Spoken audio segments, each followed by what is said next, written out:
Our story begins with someone falling from a building. This was our protagonist, who had no idea why this was happening. As he continued to fall, he looked up. Just when he was about to graduate, and had endured all this time, people pushed him off the roof. His expression was one of shock and confusion. The only thing he was sure of at that moment was his death. Sometime later, we were at the hospital where people were talking. The nurse said she had never seen anyone in a vegetative coma wake up. The woman was implying that they should turn off the machines when an old lady got angry at such words. While the young man remained in his coma, both women continued arguing. The only problem was that after falling from the building and falling into a coma, the young man could still hear what others were saying. He even said he could feel the touches of his beloved grandmother, who mourned his accident. In his mind, he just kept saying that everything would be fine since he had never been sick before and would probably wake up soon. But things didn't go as he had planned. As his grandmother held his hand, she lamented that the nurses advised giving up on him, but she didn't have the courage to do so. She had cared for him for so long after he lost his parents, and she would never give up on him. She asked him to give just a sign that he was alive. The grandmother shouted for him to move. On another sunny day, he received a visit. His brother said he couldn't take it anymore. He commented that the guys who used to do bad things to Hyesung were now doing them to him. The boy also said their grandmother had hurt her back while working in a restaurant to pay the hospital bills. He said that if they had to keep suffering so much,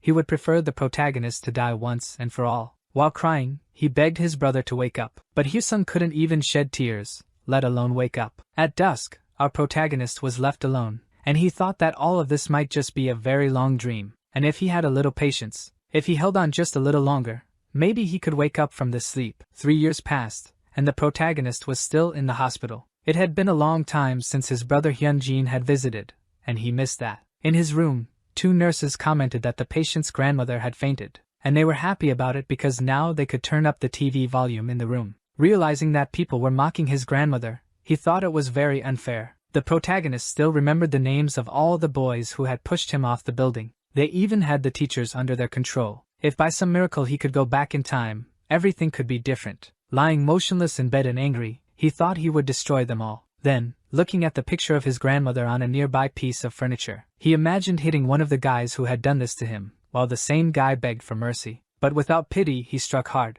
At that moment, he wouldn't care how painful it was for them, because nothing was more painful than being in a vegetative coma, doing nothing, and watching his relatives suffer. He imagined beating them until they passed out, but that was too little, because they would suffer too little and it wouldn't compare to what his grandmother had suffered all this time. He imagined eliminating all those who mocked him. But then he changed his mind. That wasn't what he wanted. Years passed, and he changed his mind again, thinking his previous ideas were too simple. He wanted a perfect plan to destroy all those scumbags who ruined his life. After 10 years in bed, in a vegetative coma, he finally came up with the perfect plan to get revenge on them all. But 10 years had already passed. Thinking about it, he realized this was just a fantasy. Anyone would have recovered after all that time. So he wished for it all to end and for him to die once and for all. In another realm, he could see himself. He then smiled, thinking he had finally died, until he woke up with the dawn of the day, hearing the same TV sound he always heard upon waking up and seeing the same blackboard. He was surprised by the blackboard, as it was no longer familiar to him. He quickly realized he was in his classroom, with several students around him, talking. He was very confused by all of this, but soon he thought he was in another dream from the time he was still in school. So he pinched his cheek to see if it was a dream, and was surprised when he felt pain from the pinch. On his desk, he spots a black pen. With the pen in hand, he has an idea. The protagonist doesn't believe this is real,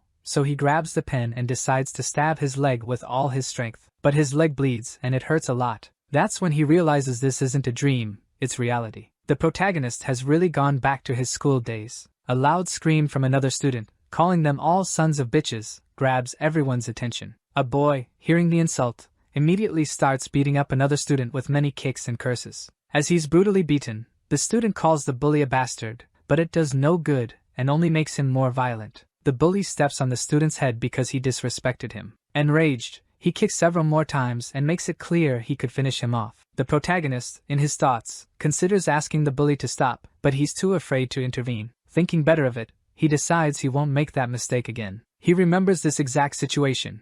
The bully was furious. This moment was the turning point for all the suffering he would endure. He recalls all the pain he experienced in the hospital with his grandmother and brother. Everyone in the class seems shocked by the fight. He decides to step in and help the boy, telling the bully to stop. The The bully looks confused, not understanding who would dare interfere. He doubts if he heard correctly. He then asks Hyunsung if he really thinks he can handle this. He insults the protagonist, asking if he thinks he's any different from the boy on the ground. And as the bully continues to hurl insults, our protagonist delivers a precise right hook to the boy. The bully is surprised by the punch, and blood flows from his mouth. Hyunsung feels thrilled by all of this since it was everything he had wanted, and it finally happened. This was the day when everything changed in his life. He can still remember everything that happened on this exact day. The bully, Park Min-cheol, was listening to the class without any interest, playing with his phone. He was a student who harassed even his own friends. He loved playing an online game called Legend Online. When he saw another fat student, he immediately thought the boy was a nerd and could level up his character in the game. That day, the fat student became the bully's gaming slave and had to do everything he said. And by spending time leveling up the character, his grades began to drop. Park Min-cheol figured that, since the boy was smart, he must be making good money, so he asked the student to buy in-game items for him. With the stress reaching its limit, the fat student told him to handle everything on his own, that he wouldn't do it anymore. That was the first day the protagonist witnessed violence right in front of him. Hyunsung had always been a student who didn't want to cause any trouble, but he remembered that the fat student had always helped him with some schoolwork. He simply couldn't watch all that happen to his classmate without anyone helping him. When Hyunsung went to try and stop the violence, someone grabbed his wrist and told him not to. The student said that this bully was Park Min-cheol, and messing with him was like digging your own grave. Our protagonist knew that, but he couldn't just stand there and watch without doing anything, so he asked Min-cheol to stop. With the teacher arriving in the classroom, the situation was temporarily resolved, but that day left a mark in history. Recalling his past life, it was from that day that Min-cheol's gang started turning the protagonist's life into hell. Every day, the protagonist lived in chaos. He was dragged and beaten by Min-cheol's gang without a single day of peace. There were days after school when he couldn't sleep because he had to level up their characters in Legend Online. Everyone in the class seemed shocked as they witnessed something. Park Min-cheol curses the protagonist while his face is bruised. But at the same moment, he's grabbed by the hair, very forcefully. And with all his strength, Hyunsung slams his head against the desk. As he continues pulling his blonde hair, Min-cheol's face becomes completely covered in blood. And not satisfied, the protagonist lands another punch right in his face. The bully was used to always hitting others first, so when he took the first punch, he had a meltdown and froze in shock. The protagonist knew exactly what to do when Min-cheol tried to react after being punched. He calculated it to grab his hair and smash his face into the desk. After waiting 10 years for this moment, he had everything calculated in his head. He then applies a judo throw and slams Min-cheol to the ground. Min-cheol falls on his back brutally, severely hurt. And Hyunsung even anticipates the next move he will make after that. He intercepts him, landing a direct kick to his face, smashing his head into the floor. As he kicks him repeatedly, he says he doesn't know how long he's waited for this moment and doesn't care if, by chance, Min-cheol dies while being beaten. With extreme rage, he warns the bully that if he lifts his head, he'll kick it, and if he tries to block, he'll easily break his hand. At that moment, someone throws a school chair directly at our protagonist, but he dodges it with ease, facing the bully's friends who came to help him. But unsurprisingly, our protagonist refuses to stop. The bullies even think he's gone insane. One of the gang's rookies notices that Hyunsung isn't the least bit scared by all of this. The tallest and strongest of the gang decides he's going to take Hyunsung down by himself. Min-cheol is only the leader of the gang because he intimidates all the other members. The protagonist realizes this guy is the strongest of them all. The two stare at each other with anger, preparing for a fight. At that moment, students arrive, warning everyone that the teacher is coming to the classroom. After this warning, the gang decides to retreat and save it for another time, leaving a message that Hyunsung is in deep trouble. They say that after class, they'll meet him for a fight. They all tell him not to even think about running and to wait for them eagerly. As everyone leaves, Min-cheol groans in pain on the floor, complaining of a headache from the blows. Hours pass while the teacher teaches. Meanwhile, Min-cheol sits in the last chair, head down, not understanding what happened. The only thing he remembers is just getting hit with the first punch, and after that, he only remembers being beaten. He's furious with Hyunsung for humiliating him and thinks about killing him. Meanwhile, the protagonist is deep in thought about the guys who plan to gather and beat him up, and he's unsure if he can handle it alone. The bully watches the protagonist, and thinks he only got beaten because he let his guard down. He comments that the protagonist is the class president, so it's typical for him to step in sometimes, but he never crossed the line and hit someone before. But now he realizes he has crossed the line. Meanwhile, in another classroom, the gang that threatened the protagonist is sitting, anxiously waiting for the class to end. One of them thinks about Hyunsung and assumes he must have been on drugs or something. because he didn't care when the gang came to help Mincheol, but he imagines Hyesung was only pretending to be calm. Another guy is worried if anyone spread rumors about the fight, but the other responds that there's no chance anyone would. He says Hyesung just lost control in that moment. But anyway, he disrespected them in front of everyone, and now they can't let that slide because others will start thinking they're weak. They agree to use this opportunity to finish him off for good so the protagonist will never look at them arrogantly again. Another guy, very furious, says he's going to kill him. When the class ends and the teacher is leaving, Mincheol gets up from his chair and slams the desk, saying now he's going to finish Hyesung off. But he's immediately surprised by something coming towards his head. The protagonist doesn't give Mincheol a chance and hits him with a strong kick. Taking the blow, Mincheol is left dazed, not even understanding what happened. But Hyesung isn't satisfied and grabs his hair again. As he holds his hair, he says they should continue where they left off. The bully is lost and terrified. He's shocked because he thought Hyesung would avoid them, but instead, he's attacking him. Meanwhile, in the other classroom, the teacher's class ends. The guys stand up immediately and announce that the protagonist has nowhere to run because the school is too small. All three prepare and head off to beat up Hyesung.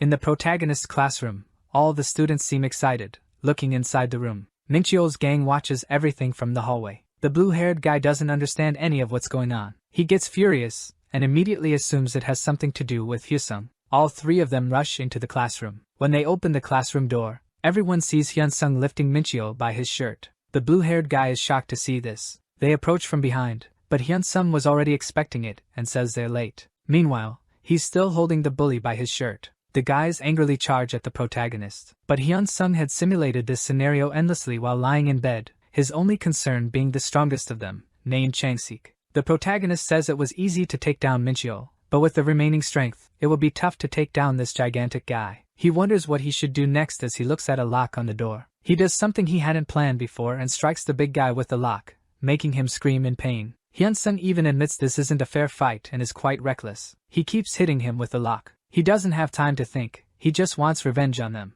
As he hits them, he says that all their training won't help and they won't be able to handle being hit by iron. He takes one of them down with the blow from the lock. The big guy falls backward dazed. The other two gang members are shocked to see their friend collapse on the floor. Hyesung seizes the opportunity. The guys look at the protagonist in fear of what he might do. Hyesung runs and does a double-leg takedown on the arrogant guy. He plans to throw his full weight on him because the guy won't be able to withstand it. With all his strength, he slams the boy to the ground, and takes advantage of the fact that the guy won't be able to fight back to strike him from above. He hits him repeatedly with both hands, without caring that the last guy is about to hit him from behind. All that matters is that he finishes off the arrogant one quickly. All he wants is to win this fight. His hands are covered in blood. He lands one final devastating blow, knowing he's at a disadvantage. The boy on the ground already seems drained of all strength, but Hyesung is still on top of him, not appearing satisfied. The protagonist says he's been ready for this battle for a long time, but there's something holding him back. His body isn't as strong as his mind,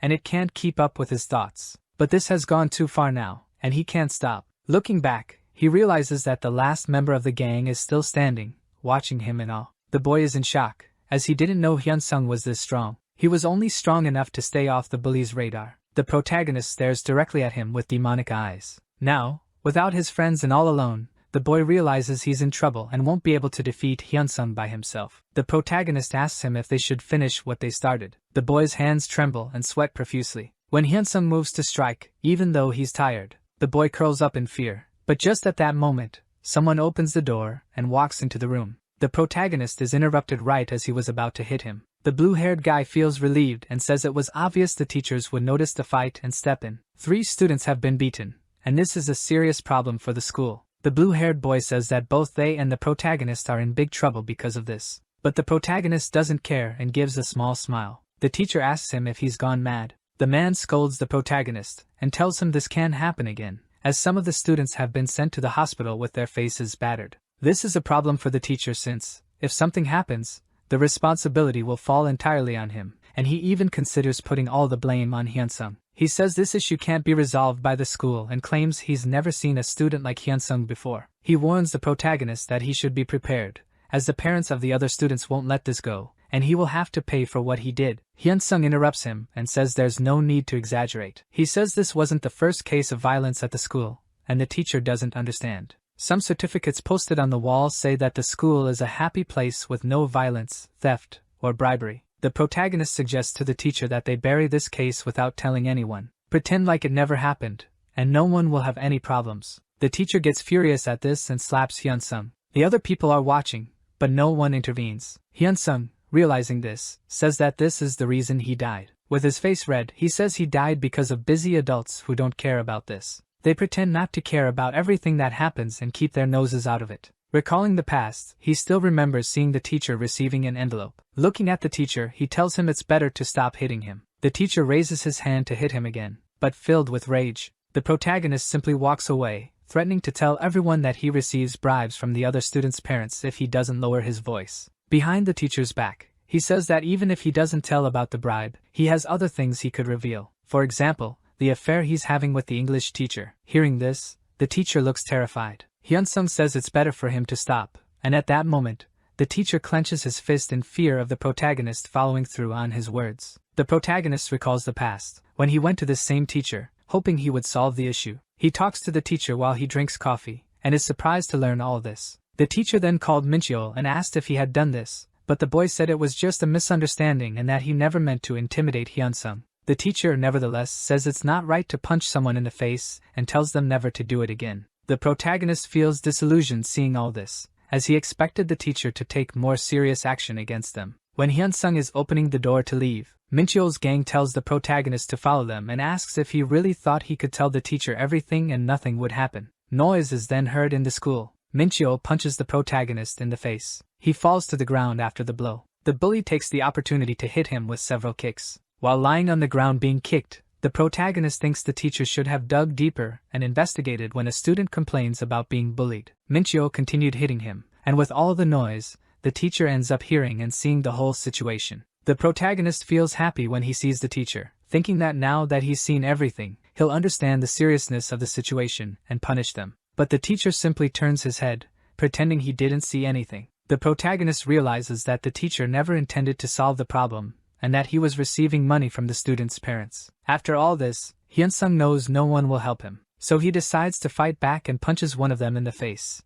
even knowing there's no way he can win against them all at once. They continue fighting, and Hyun-sung ends up going home badly injured that day. On another day at school, all the students' parents were there, and one mother asked who hurt her son's nose. The boy says it was Hyun-sung who started the fight. The boy's parents get angry, scold Hyun-sung, and say they won't let the matter slide. The protagonist's grandmother apologizes and bows to the boy's parents. And after all that, only Hyun-sung was punished, while Min-cheol's gang walked away without any consequences. While in a coma, Hyun-sung realized he wouldn't be able to get revenge with just physical strength. Even the involvement of adults needs to be addressed. Returning to the moment when he was confronting the teacher pretends not to understand the protagonist's accusations. Hyun-sung says that from now on, when he speaks to him, he better think carefully before opening his mouth to talk nonsense. The protagonist accuses the teacher of receiving money to take care of one of the students. Another accusation he makes is that the teacher is having an affair with the English teacher, a married woman with 3 kids. With the tension building, he even asks if the teacher wants him to say more,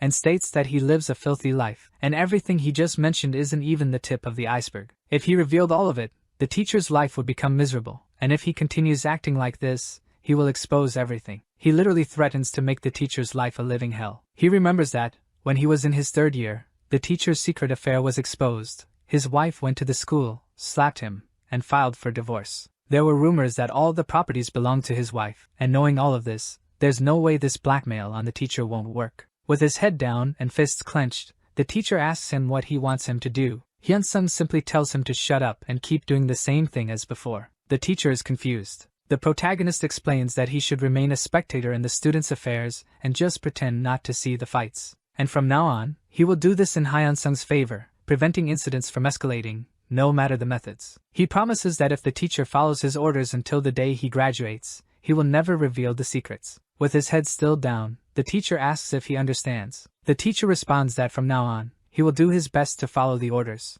As the protagonist walks down the hallway, he thinks that blackmailing the teacher was just one of his ideas, and he still has more. Walking, he knows he has to hurry to prepare his next idea, but there's something else he needs to do first. Meanwhile, the brave blue-haired student is angry in the classroom, thinking about splitting Hyun-sung in half as soon as he returns. The boy knows that the counselor is under his mother's control, so the protagonist won't get away with it, and will probably be expelled, and he feels relieved not to have to deal with the protagonist anymore. The boy admits that he was a little scared of Hyunsung and fears that the other students might have noticed his fear. Filled with rage, he throws a chair to the ground. Everyone looks at him with fear and dread. He then realizes that now he has to become the predator of this school and will never let Hyunsung tarnish him. He grabs another chair and sits down while taking a deep breath to calm himself. With a smile, he says Hyunsung was lucky and that he would never defeat 3 people at once, and that if they fought again, he would easily defeat the protagonist. At that moment, the protagonist opens the classroom door and calls him by name.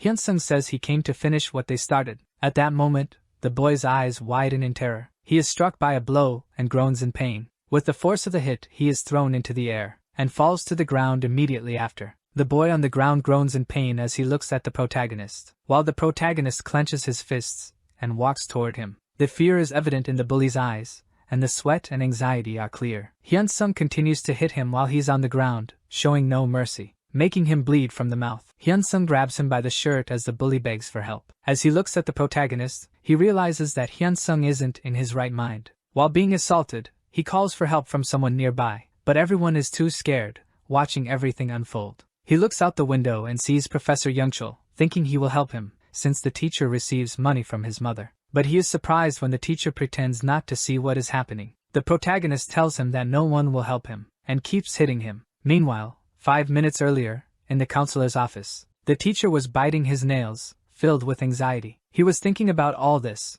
There were 3 students hospitalized, and he couldn't do anything. He knew the school wouldn't want the situation to escalate, and if he didn't punish Hyunsung, the victim's parents would cause an uproar at the school, especially the father of the blue-haired boy. They never let anything go when it comes to their son. His parents are very wealthy and spare no expense when the school asks for financial support, so he's afraid, knowing that the principal deals with them personally. He's in despair when he realizes that he, too, receives money from them, so when everything comes to light, not even he will be able to resolve it. He puts his hands on his head, trying to come up with a solution. But unfortunately, he can't find a way out of this. The only option is to keep the blue-haired boy, Young Miho, away from Hyunsung, and he feels relieved since the protagonist hasn't hit him yet. After all, the hospitalized boys are just Miho's friends. If he can find Hyunsung and ask him to leave Miho alone, the situation wouldn't be as critical if Hyunsung attacked Miho. The teacher realizes he must get control of Hyunsung as quickly as possible. When he arrives in the classroom, he is shocked by what he sees. Hyunsung is holding Miho's head, whose face is badly bruised. As the teacher watches the aggression happening right in front of him,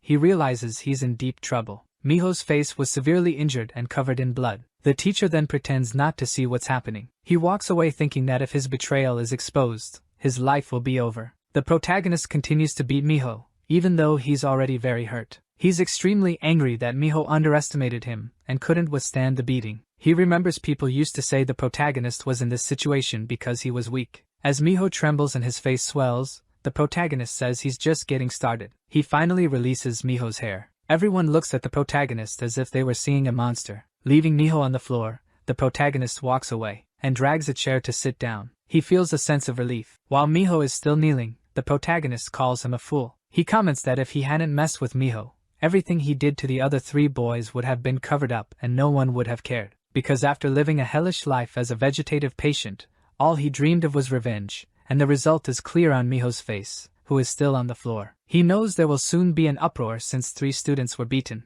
The school principal promised to make the school prestigious, so he will probably punish the protagonist severely for all of this. Many witnesses saw it all, and the situation will spiral out of control even if they try to cover it up. The protagonist realizes he won't be able to handle the school, and so he can't even dream of the revenge he wishes to carry out. But this is only the beginning of what's to come. In a meeting room at the school, the talk is that they won't tolerate this incident. The subject of the meeting is about Hyunsung, the student who sent others to the hospital and showed no remorse, and this type of crime is heinous. A teacher mentions whether anyone saw the victims' faces and says they were unrecognizable, as if they came out of a gangster movie. Everyone agrees with the principal that Hyunsung must be severely punished for what he did. Even the English teacher, Lee Min-young, agrees that the protagonist should be punished. She suggests they should expel Hyunsung from the school, and a teacher, hearing this, taps her arm to get her attention. He tells her to be quiet and not say anything else. He then explains to her that they must protect Hyunsung so their relationship isn't exposed,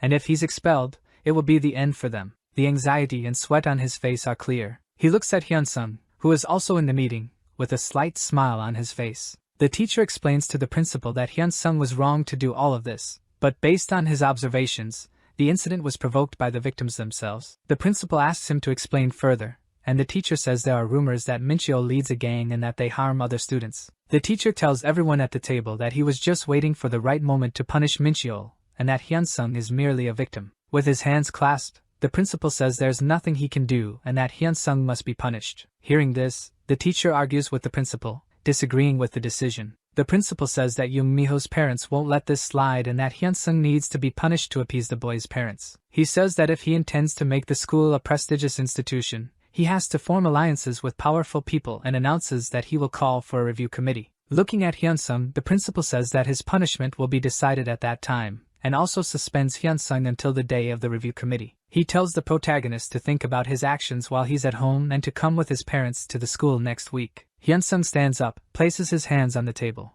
and says he understands everything. As the protagonist leaves, the teacher calls his name to talk. He tells Hyun-sung that he did everything possible to get him out of this, but as soon as he got involved with Young Mi-ho, there was nothing more he could do, and that this is beyond his control. The teacher asks the protagonist to try to control his temper, saying that if he had acted discreetly, the teacher might have had a chance to fix the situation. Hearing this, the protagonist thinks to himself that the teacher is an interesting guy and remembers the last time he belittled him and slapped him. Still thinking, he affirms that the teacher is a walking piece of trash who threw all teacher ethics in the garbage a long time ago. So he decides to look at the teacher and says that he realizes he did his best, and at that moment, the teacher thinks he might get rid of the protagonist's threats. But Hyun-sung tells the teacher that it seems like he knew from the beginning that Mincheol's gang was harming other students. He tells the teacher to remember this until the day he graduates from this school, and that the only way to stop the protagonist from revealing the secret he knows is for the teacher to help with everything possible, regardless of means or methods. He threatens the teacher,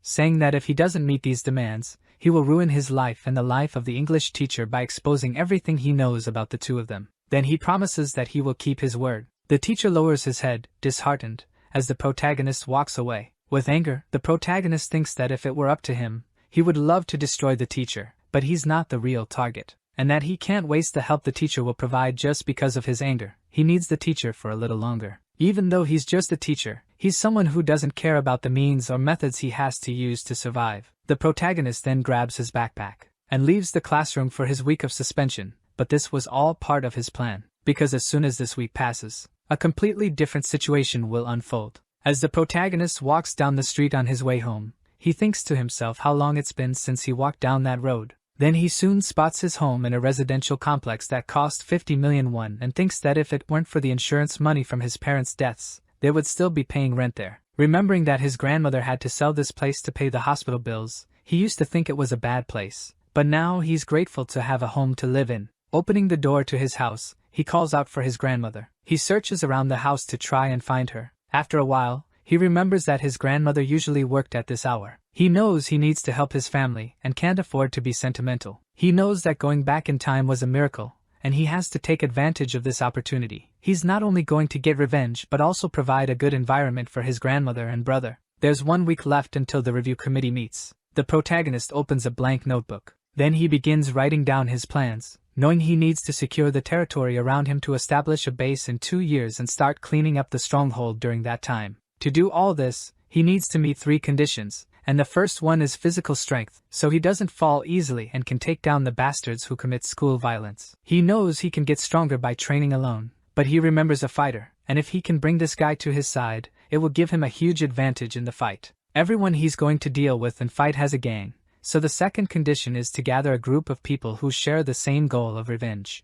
This is the biggest problem for now, as the protagonist is alone in this, with no one to help, and alone, there's no way he can get revenge. So he needs to execute the plan correctly and gather the people he needs. And lastly, he needs to solve other problems that he can only resolve because he knows the future. He'll be able to do this because he has prior knowledge, and with that, he'll solve things easily without any issues. To solve the first problem, which is the review committee, the primary condition is to have a track record. In the parking lot of a police station, a man shouts, calling all the officers inside idiots, and saying that he's an important person. He asks everyone if they know whose son he is and says they won't get away with treating him this way. The officer tells him to calm down, reminding him that he is an adult and inside a police station. The man responds that he isn't old, that he's only 35 years old, and has a bright future ahead of him. The young man with white hair then says that he is the eldest son of Myungjin Construction. His name is Go Changbyum, and he calls everyone their useless and gray-haired fools.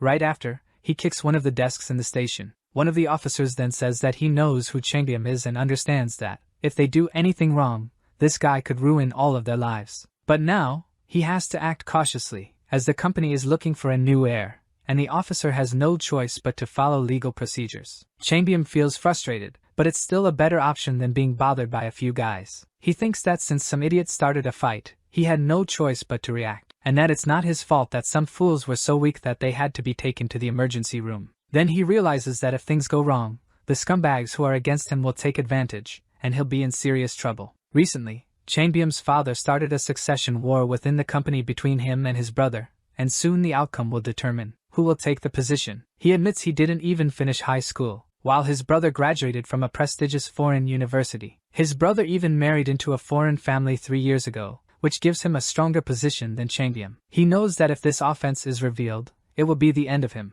The officer tells him to calm down and insists that this time, he's in the wrong. The officer says that he assaulted innocent people, and it's going to be very difficult to let a case like this slide. Changbyum gets angry, saying it wasn't his fault, but the officer points out that there were no cameras on site, and they can't deny the victim's testimony. Changbyum goes back to thinking about the competition with his brother for their father's company, which bothers him. He looks back and sees an officer talking to the protagonist. He stands up, confused as to why there's a kid in the police station. Hyun-sung then says he came to the station to testify on Changbyum's behalf and asks who he should talk to. The officer at the desk starts sweating, seeing all of this. The protagonist gives him a convincing look. With his hand on his head, the officer can't understand how Hyun-sung managed this. On the computer, some images show that Changbyum is right, and the guys attacked him first. Hyun-sung explains that he happened to witness this, and since there were no cameras, he decided to request footage from a nearby car's dashcam. Hyun-sung decided to ask for the footage because he knew that a simple testimony wouldn't be enough. Continuing his testimony, he says that this man did his best to get out of this situation without a fight,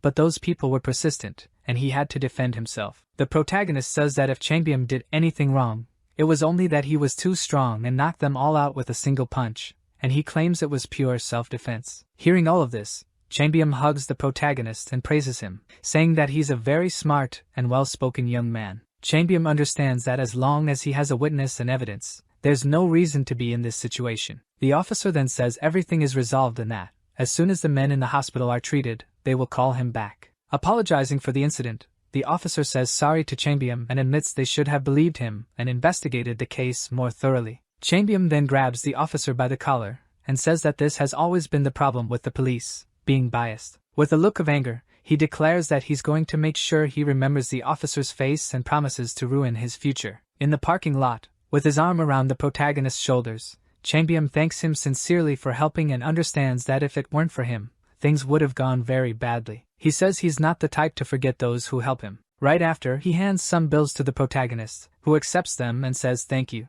Looking at Hyun-sung, he thinks that boys his age don't usually accept large sums of money so easily, but he understands the effort Hyun-sung made by searching for the security cameras, and knows that he is special. The protagonist then asks him if all of this was just a coincidence, and the man doesn't quite understand what he means. Getting straight to the point, Hyun-sung says he knows who he is. He tells him that he knows his name is Go Changbyum and that he's in a dispute with his younger brother, Go Chang-sik, to be the next heir to their father's company. Changbyum then looks at the protagonist with a different expression. He asks who he is, and the protagonist assures him that none of this was a coincidence. And beyond all this, the protagonist says he has proof to back everything up. He then asks what Changbyum thinks about that. The protagonist knows that Changbyum is famous in the city because, while he was in a vegetative coma, the news covered this, so he knows how things ended. He tells Changbyum that if he truly feels grateful, he should give him an hour to talk, promising it will be worth his time. While Changbyum looks at him in surprise, pointing out, he assures him this will influence his future. In a cafe, many people are chatting and eating. The protagonist and Changbyum sit down,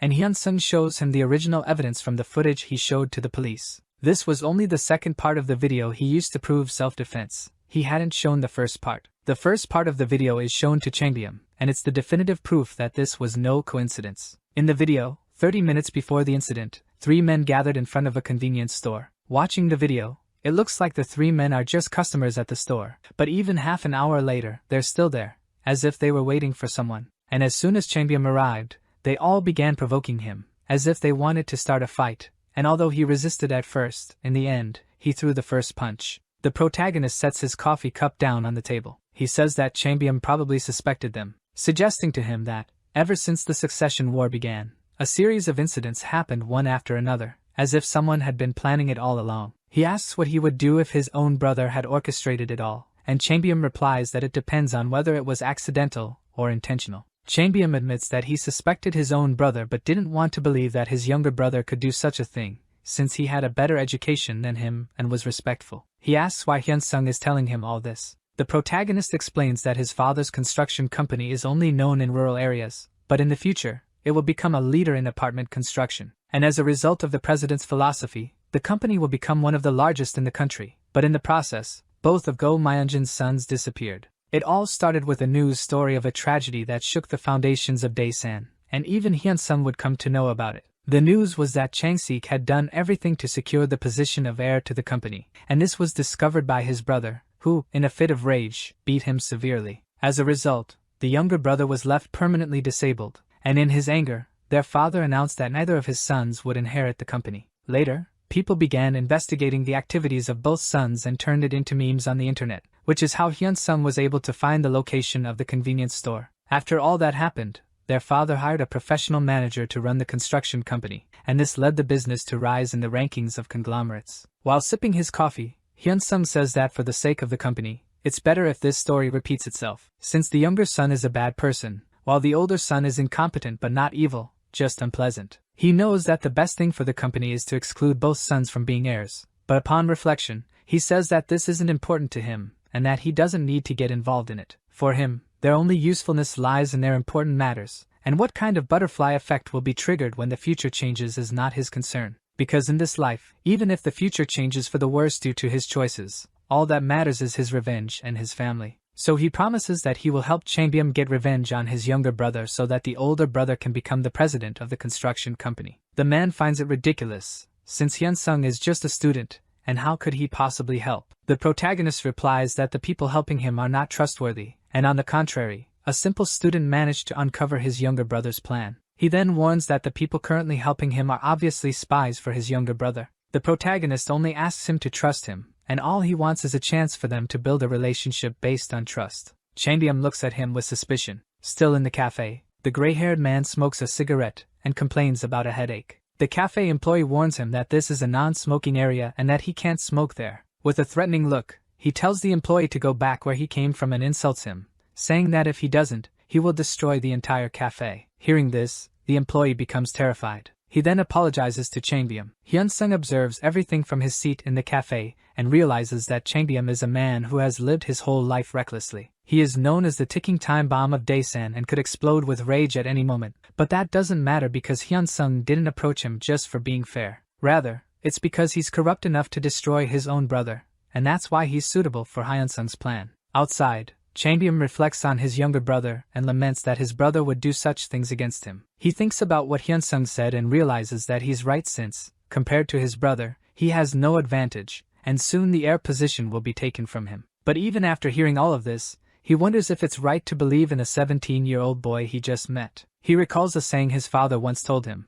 "If you don't have skills, keep those who do close by." It doesn't matter the age, gender, or situation. If you keep those with skills close, you will surely be able to lead the construction company. He throws the rest of his cigarette on the ground, declaring how confused he is about all this. Returning inside, he calls the protagonist. Sitting with him again, he asks Hyun-sung to explain his plan first, and after hearing the entire plan, he will make his decision. Elsewhere, a man with glasses receives a phone call. After hearing the news, he becomes enraged that some people failed to accomplish something. He blames his father for having outdated thoughts, still believing that the eldest son precedes in inheritance rights, even though it's the 21st century. But taking a deep breath, he knows that he still has the advantage, and naturally, the heir position will be his. Suddenly, the phone rings again. The voice on the other end says that something big has happened. She also says that the madam has stormed into the office, and upon hearing this, the young man becomes terrified. Meanwhile, Hyun-sung continues, explaining that to win,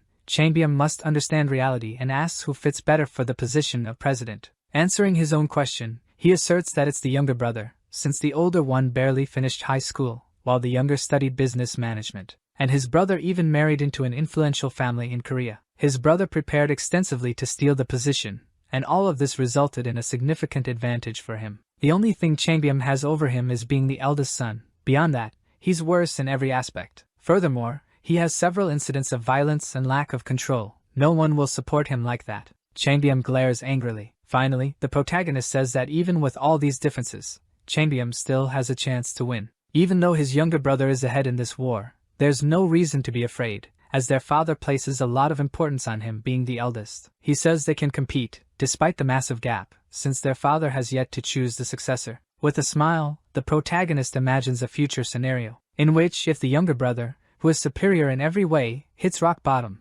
ending up where Changbyeom currently is, it's obvious that the one chosen will be the eldest son. If both sons have the same abilities, President Go Myung-jin will obviously choose the eldest son for clear reasons of succession. Back in the younger brother's office, he seems to be sweating nervously, his gaze fixed. A woman with short hair is on the floor with a bruised face, the result of beatings, and another woman is sitting with her hands on the head of the short-haired woman, as if she were superior to her. Hyun-sung tells Changbyeom that if he wants to win the succession war, he needs 3 things. The first thing is connections, and in that regard, he's already lost because he has none, as all his connections are in the prostitution area. The second thing is reputation, which is another thing he doesn't have, as he's known as the Fool of Daesan. And lastly, the third thing is skill, which is something he only has with women or drinking, while his brother has skills in various businesses. Hearing all this, Changbyeom gets irritated because everything his brother does is better than him. Hyun-sung says that from now on, he has to reverse all 3 things and needs to start with connections. And it wouldn't be necessary to marry a woman from a prestigious family. All he would need to do is separate his brother's wife from him, and the support of her, who is the main one behind the connections, would disappear. He imagines one day both brothers in their father's office and the younger brother apologizing. The president of the Myung-jin construction company is looking at them. The younger son is apologizing while the father calls him pathetic. Myung-jin says he contacted the younger son's father-in-law and mentions that the old man will teach him a lesson so things don't reach the point of divorce. He also says that his wife will stay away for a while. The son continues to apologize, but the father says he won't accept his apologies because he shouldn't have thought with the lower part of his body and betrayed his wife, and that he should have done this while he was single, just like the idiot older brother. He feels guilty about how he raised his sons. The old man takes advantage of the moment and asks why Changbyeom went to the police station, already assuming that he will say he's innocent once again. He looks at him with a suspicious glare. Still at the coffee shop, Changbyeom gets excited about this idea and is already thinking about finding his younger brother's flaws and telling everything directly to their father. He thinks about telling his father that the younger brother is going to ruin their reputation and that they can't trust him with the family business, but Hyun-sung tells him not to do that. The protagonist says it's not a good idea because when he was in a coma, he heard a documentary about Myung-jin. In the documentary, it was said that the father of the brothers knew everything his sons did and that he also knew the younger brother was plotting to defeat the older brother. So it's obvious that their father doesn't prioritize clean conduct as a criterion for choosing a successor, even if their private lives were a bit messy. He states that if Changbyeom goes and tells their father about the bad things his younger brother does, the father will not consider punishing the younger son, and that if he does, the father will only put a professional manager in their place. So Changbyeom needs to show an attitude worthy of the position of company president, which he so desires. Hyun-sung says that from now on, he will reveal the plan to Changbyeom. The plan is for the older son to start apologizing to his father for causing the problems, and promise to be more mindful of his position as the older son and heir of the company and to pay more attention before acting. The father says he heard rumors about the guys who caused trouble with him at the convenience store. The father puts his hand on his son's shoulder and says he understands that he did his best to avoid a fight. He then says he did the right thing and that he took care of the problem. The man is pleased and says he's very proud of Changbyeom. They continue talking inside the office after that. The younger brother is disappointed hearing the compliments going to his older brother, and doesn't understand how he knew the location of the hotel. Then he promises that if he catches his brother once again, he'll hurt him. Meanwhile, Changbyeom is still thinking about what his father said to him. He keeps remembering that his father said he was proud of him, and he's impressed by this because he was used to getting scolded by his father before. His efforts were finally recognized. His father patted him on the shoulder and praised him, and he was happy about it. This served as motivation for Changbyeom, and he wants to continue receiving compliments from his father from now on. So in the future, he can have the ultimate reward. One night in the city, the protagonist is getting a ride in Changbyeom's car, who is happy with Hyun-sung's help. He wants to dive deeper into this and wants to know what the next step is to move forward and become the president of his father's company. Hyun-sung tells him not to get too excited, as the only thing they've done is cut his brother's connections, and there are still many things to be done. For him to become president, there are still 2 steps left, but these will be very difficult to execute. All he says is for Changbyeom to enter the company and work as a regular employee and learn how things work. Hearing this, the young man doesn't like the idea,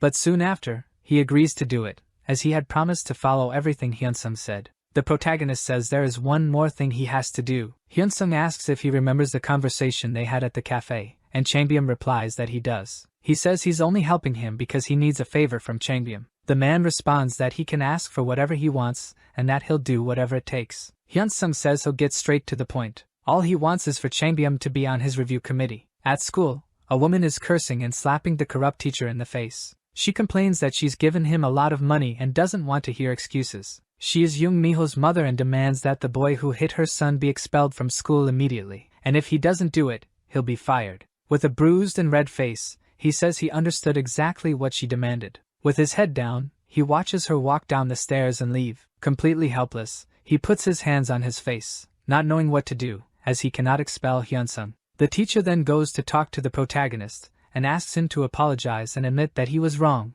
and only then could his punishment be lessened. Hyun-sung says he knows Mi-ho's mother is pressuring him, and that it's better for him to use his head. He asks the teacher what he thinks is better, for him to reveal the bribe or that he's cheating on his wife, and then tells him to find a way to resolve everything. The teacher is left speechless hearing this, and the protagonist leaves after wishing him good luck. After that, he goes to the principal's office, where Mi-ho's mother seems to be talking to the principal, and she says she's going to trust him with something. The teacher is desperate because if people find out he's an adulterous husband and a corrupt teacher, he'll have to move to another city. All he thinks about is what he can do with the money he's saved. He seems surprised by something. The reason is that Hyun-sung is sitting next to him, and soon after, they begin the review committee. The one who starts speaking is the principal, who wants to make it clear exactly what happened, and he asks Youngchul's advisor, the attacker, to explain the facts. The corrupt teacher gets up from the table, slamming his hands on it, and says the reason behind all this is very clear. He says the reason is that there are bullies in the school, and one of them is Young Mi-ho. Shouting and sweating, he says this case is absurd, as Mi-ho is being treated as the victim, but in reality, he's the aggressor. While he's saying this, he's surprised by one of the people sitting on this committee. The teacher remembers this man. He's sure he saw him in a prostitution area the other day. This means that Hyun-sung's legal guardian is the eldest son of the president of the Myeongjin Construction Company. When he saw the name on the committee list, he thought it was just someone else with the same name, and he knows Changbyeom is a magnate. He doesn't understand how a guy like that became Hyun-sung's guardian, but he tries not to focus on that, as he needs to concentrate on keeping his secrets. With an idea in his head, he stands up, as he's the only one who knows the man is Changbyeom, and with this idea, he can change his fate. The principal is confused hearing all the accusations the teacher has just made. Immediately after, he asks the teacher to explain in detail what really happened so there's no doubt. The teacher nods and says he will explain. He states that for a long time, he's been receiving complaints from other students accusing Park Min-cheol's group of causing terror. At the beginning, he claims to have reprimanded those boys, but after some time, their behavior started to worsen. A few days ago, he saw the student Min-cheol bullying another student in the classroom, and Kim Hyun-sung witnessed the incident. Then Hyun-sung asked them to stop, as they were classmates. All he wanted was for them to stop, but Min-cheol called his friends, and they started threatening Hyun-sung. The teacher asks everyone to think about it, and questions if any of them could just stand by and watch someone get beaten in front of them. After that, he says that Hyun-sung was merely defending himself against the students. Young Mi-ho just observes the teacher, who continues saying that, on that day, the gang came to help Min-cheol, and after attacking Hyun-sung, he had to defend himself against the aggressors. The teacher agrees that the protagonist went a bit too far with the beatings. But now that everyone knows exactly what happened that day, if they punish only Hyun-sung, everyone there will grow up to be cursed adults and horrible teachers who ignore the school's problems. He concludes by saying that this is all he has to say, and the principal is left unsure about what was said. The principal says that the teacher cannot avoid the subject, and they are there to talk about the heinous incident where 4 students were hospitalized for the first time in the school's history. This information that the 4 victims started the incident cannot be confirmed now and also has nothing to do with our current topic. Mi-ho and his mother are pleased to hear this from the school principal, who continues saying that, regardless of the aggressor's reasons, no kind of violence should be tolerated in the school. The principal has a deep passion for the school, as he and everyone there are former students of this school, and putting his hand on his chest, he says that choosing who is at fault breaks his heart. As he looks at Miho's mother, he says that punishment is necessary to prevent another incident like this from happening again, so they must punish the aggressor appropriately. Then, he says they must do this to help the parents of students who trusted the school staff to take care of their children. First, he asks young Miho to tell what happened that day. Miho has his head down during the meeting, and then the principal repeats for him to speak the facts that occurred. He starts by saying that everything that happened was completely different from what the teacher said. He saw Hyun-sung hitting Minchyo, who was already lying on the ground, and after asking the other students in the meeting, they said that Hyun-sung started attacking Minchyo without reason. The protagonist is outraged upon hearing this, but Minchyo continues saying that they can call another witness to confirm that Hyun-sung started the fight. Then he breaks down in tears, crying, and continues saying that he saw his friend getting beaten in front of him, and when he tried to help him, Hyun-sung hit him with a lock. Hyun-sung must have felt threatened when he saw many people running towards him, but since Minchyo was in bad shape, they didn't even have time to think about how Hyun-sung might have felt. Minchyo keeps crying to the principal and says he doesn't understand why a teacher is trying to blame him for this. After being scolded, Hyun-sung went after him and hit him again in front of everyone, even though he hadn't done anything. Miho plays innocent in front of everyone in the meeting, but behind this mask, he laughs. His mother stands up and shows her son's face to everyone in the room, to show what the protagonist did. She says that she always took great care of her son so that he would never get hurt, and now his face is almost disfigured. Outraged, she shouts to everyone in the room about how this could happen to her son, an assault inside the classroom. Continuing her speech, she says that this happened to her beloved son now, but it could have happened to any other child in the school, and so they must punish the aggressor. The other parents in the meeting talk among themselves and agree with Miho's mother. Everyone seems to agree that they must punish the protagonist for what happened. Meanwhile, someone seems to be playing a mobile game and comments that the meeting must have started. It's Minchyo's gang, still in the hospital. They say that Hyun-sung must be getting screwed over and recall Miho's mother's temperament, saying she is intense when it comes to her son, and she probably won't let the matter slide after seeing Miho's face. Minchyo, who is playing on his phone, agrees with what his friend said. The boy still seems angry with the protagonist and says that if he isn't expelled, he will make Hyun-sung's life a living hell until he begs to leave. And even if Hyun-sung is expelled, he will go after him until he gets compensation for what happened. The other boy asks if it's really possible to get compensation, and the other confirms that they could probably get up to $1 million for it. They continue talking about this and making plans for the future in case they get compensation for being beaten. At the meeting, Changbyeom points at Miho and says that he is a demon child who orchestrated all of this. The principal, hearing this, gets very irritated and tells him not to call one of his students a demon. Changbyeom insists that he really is a demon and that everyone should call him that. He continues, saying that he personally investigated Park Minchyo's group and knows that they were harassing and stealing from other students, and everyone at the school knows it.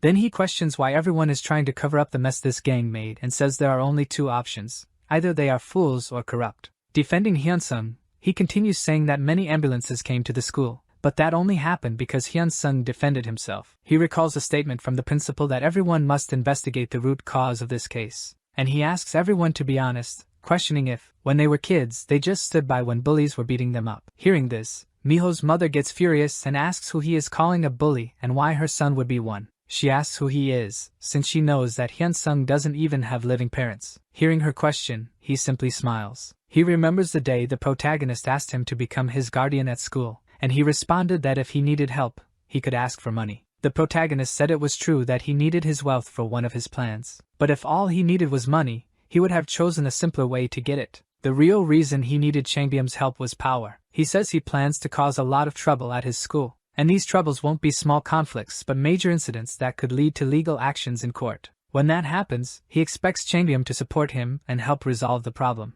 With his support, he is sure that, at least in the city, he will be untouchable. If he can help the protagonist and show effort in satisfying him, the protagonist promises that, no matter what it takes, he will make him the president of his father's construction company. Changbyeom, hearing the protagonist's proposal, tells him not to worry about anything, as he's great at that sort of thing. He asks him to trust him and says that if he needs him to beat someone up or something worse, he will do it. At the meeting, he is surprised that Miho's mother doesn't know him. He responds that he is Hyun-sung's guardian and also the eldest son of Myungjin Construction. He explains to everyone that Hyun-sung is almost like a brother to him, and that he adores him. Hugging the protagonist, he says that Hyun-sung would never do this to other students, and that he was surprised when he was called to the meeting. Then he praises the school, saying it's a very prestigious place and that he would like Hyunsung to continue attending, and that in the future, he plans to support the school financially. He says he never imagined the school would be like this, and Miho's mother says that this is a threat. Then he asks everyone what their job is as educators, and that a place like this shouldn't punish someone who resorted to violence to protect a friend. Questioning everyone, he asks if it's wrong to defend oneself and asks where everyone was when this happened.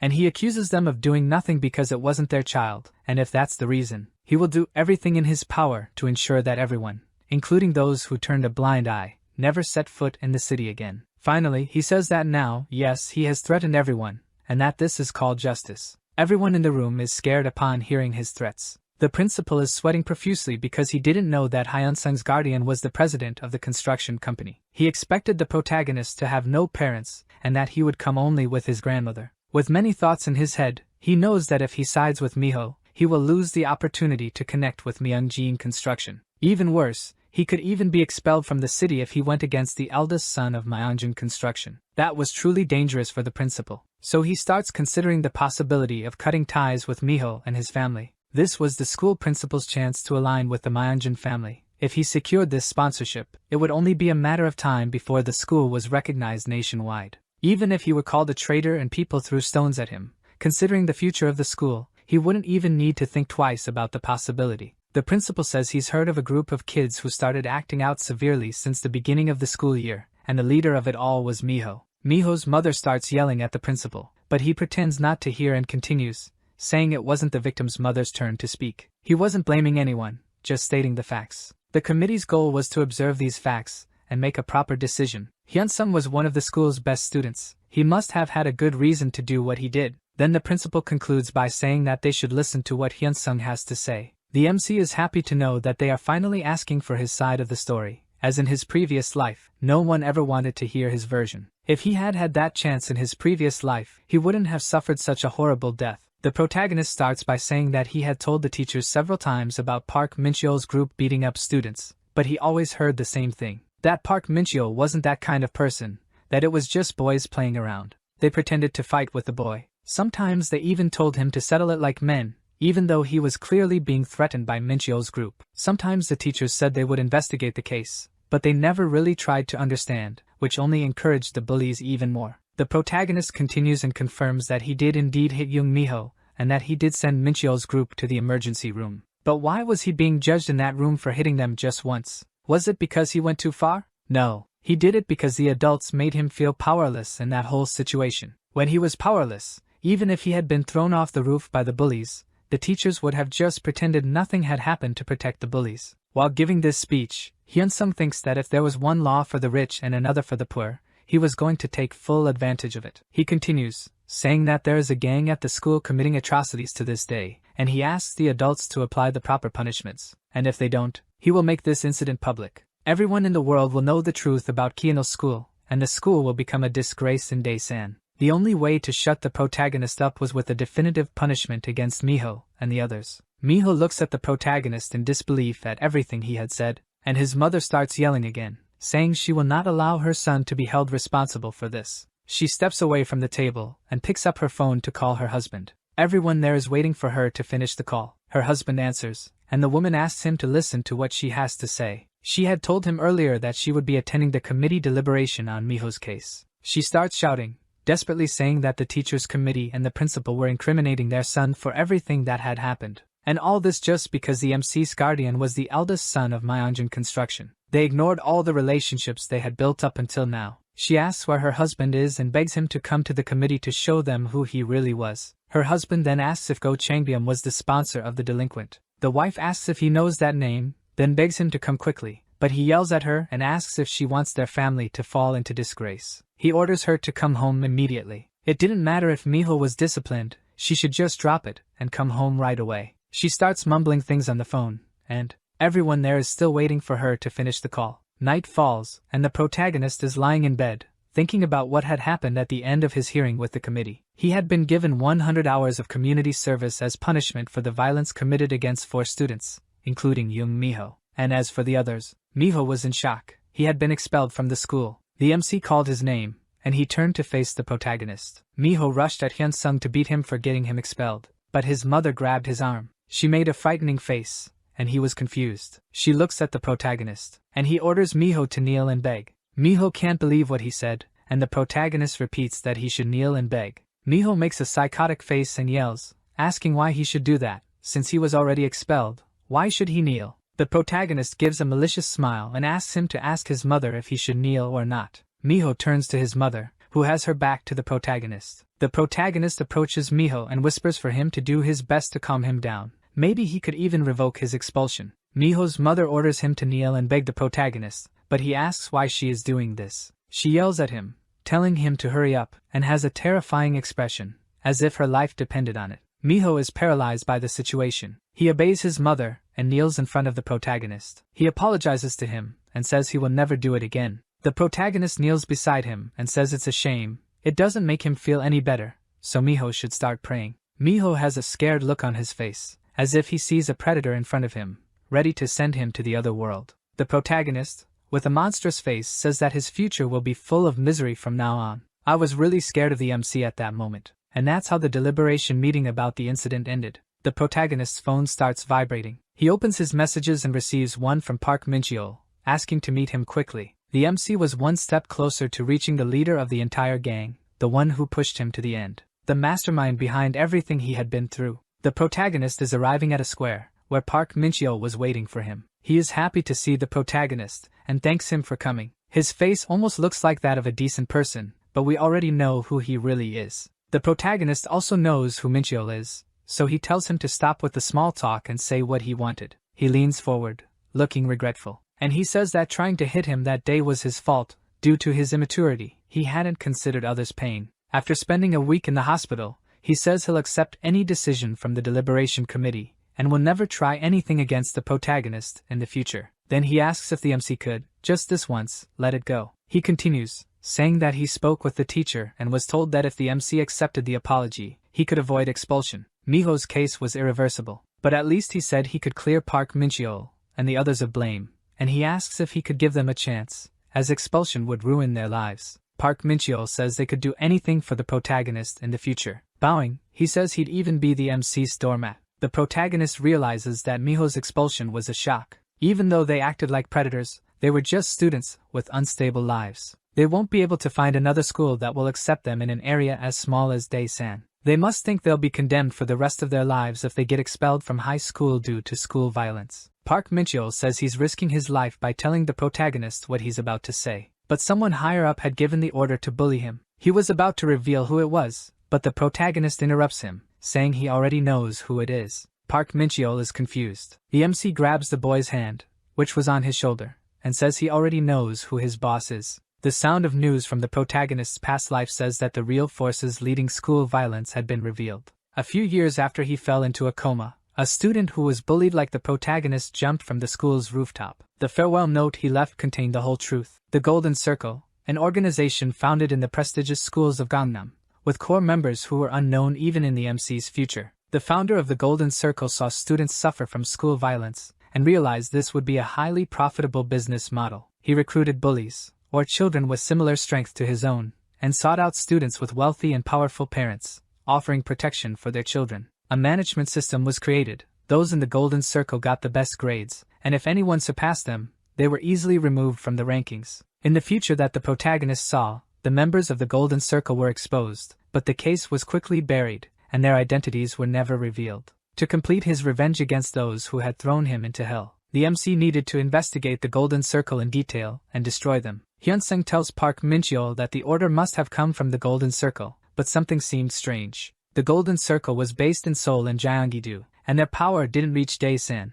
so how did they hire Park Min-cheol's gang? Park Min-cheol remains silent for a moment, but then says it was Senior Shin Youngmin. The MC remembers that name. He was a third-year student at the school, a bully who had the whole school in the palm of his hand. Hyunsung would never have imagined that this guy was part of the Golden Circle because they also leave job requests for their soldiers in the countryside. Shin Youngmin hadn't found clients for himself, but at the very least, he must have had contact with the group. He might even use Shin to get into the circle, but Shin wouldn't give up that information so easily, and he was strong, like an MMA fighter. If the MC attacked the senior, he'd be easily defeated. For now, the MC needed to figure out how to deal with that bastard first. Hyunsung asks Park Min-cheol if he wanted his forgiveness. He grabs Min-cheol's clothes, causing him to panic for a moment, and his voice even trembles. The protagonist takes on a terrifying posture and says that layers and layers of feelings have built up. Forgiveness? Regret? He won't allow that, not at all. The protagonist says he's going to clearly show Park Min-cheol what will happen the next time they meet. He punches Park Min-cheol in the head.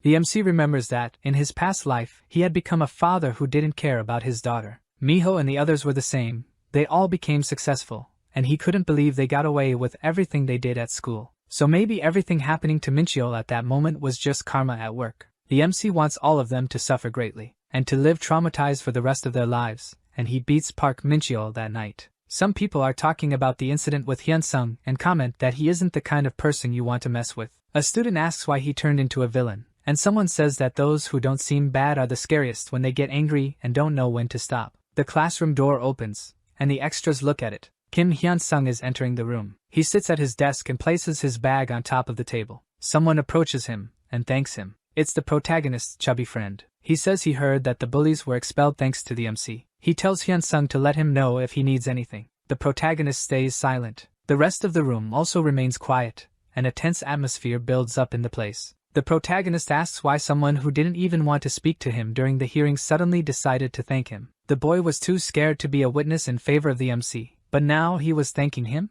Hyun-sung says he doesn't care what happens to him from now on, so he tells him to get lost and leave because he doesn't want to see his face ever again, not even if it were covered in gold. Two boys are talking, and one asks the other what he's going to do now that Park Min-cheol and his gang have been expelled, ruining their plans. The other boy throws a cigarette on the ground and agrees with the first one. The white-haired boy was Shin Youngmin, the third-year student that Park Min-cheol mentioned to the protagonist in the plaza. Shin says that, even without sponsors, Park Min-cheol's gang tried to beat up the MC, only to find out that his sponsor was Myungjin Construction. Now that things had reached this point, no one in Daesan could lay a finger on Hyun-sung, since no one could beat Myungjin Construction. The other boy asks if they should give up, and Shin says no. The situation was complicated, but not that complicated. In fact, this was a new opportunity to make money. If they could make a lot of cash by handling just one student, then they should be grateful to him for this opportunity. Shin then asks who the leader of the freshmen is and orders the other boy to call him to the rooftop now. The teacher is giving a lesson, but the protagonist is thinking about his revenge. To bring down the Golden Circle, he has to stand out academically, as their targets were the students who performed better than their clients in schools. The targets of the Golden Circle are always the students who do better than its members in schools. If the MC keeps maintaining high grades consistently, they'll have no choice but to take action. To one member, the MC must have been a nuisance, as he stood out since elementary school. The others attacked him because Shin relayed their orders. The one responsible for this, the one who wanted the MC to disappear so he could take his place, must have been hiding in the protagonist's room, or maybe somewhere else in the school. Hyun-sung has some suspects in mind, but he shouldn't act based solely on his suspicions. He needed to prepare for the future. The protagonist is walking down the street when he passes by an MMA gym where the first Korean athlete who became a world champion is giving lessons. Currently, he's a shadow of a past that no one cares about anymore. The MC enters the dojo and sees that the place was humbler than he expected, and someone welcomes him. Someone asks if he's there to enroll, and the MC says yes. He says he wants to get good at fighting. That instructor was another missing piece in the protagonist's puzzle. We're back at school, and someone is arriving on the rooftop where Shin and another boy are. Shin asks the other boy if his name is Jin-woo, and he nods yes. He's a first-year student at the school. Shin comments that he has a very well-developed physique and heard that he used to go to the gym before. Youngmin grabs the boy's face, making him nervous, and says he needs a favor. There's a first-year student named Kim Hyun-sung. He gets close to Jinwoo's face and says he needs him to cripple Hyun-sung, to the point where he would never walk like a normal human again. Back at the gym, the instructor says he looks like a high school student, so he came to the right place. He starts talking about the gym, the diet plans, and workouts they have there, and proudly says that his client's satisfaction rate is 100%. The monthly fee is 150,000 won, which isn't expensive, since the lessons are individual. Even with his mustache hiding it, that was the MMA champion Dukil. The coach turns to the protagonist and asks what encouraged him to come to his gym, and he replies that he wants to learn to fight well. He wants to fight well enough to run over all the bully bastards he knows. Dukil looks at him suspiciously, and says the gym isn't a place that teaches people how to fight. If he only came to the gym to beat someone up, then he couldn't accept the MC as a student. He could simply start exercising, and the bullies wouldn't bother him anymore. So why not just strengthen his body with workouts? Frustrated, the MC remains silent and starts thinking. He was the first Korean world MMA champion. There was only one reason why someone who could live off his fame would settle for living a mediocre life running a dojo in the rural parts of the country. Banned substances. In a doping test that was done right after his third title defense, steroids were found in his blood. Dukil admitted his mistakes and made no excuses, and thus his career was ended. But that didn't matter to the protagonist, because what he was focused on was Young Dukil's other talent, a secret talent. While in a coma in his other life, the MC overheard a journalist interviewing a fighter who was defending his second title named Kim Ye-yo. Despite already being one of the best fighters in the world with just a few years of experience,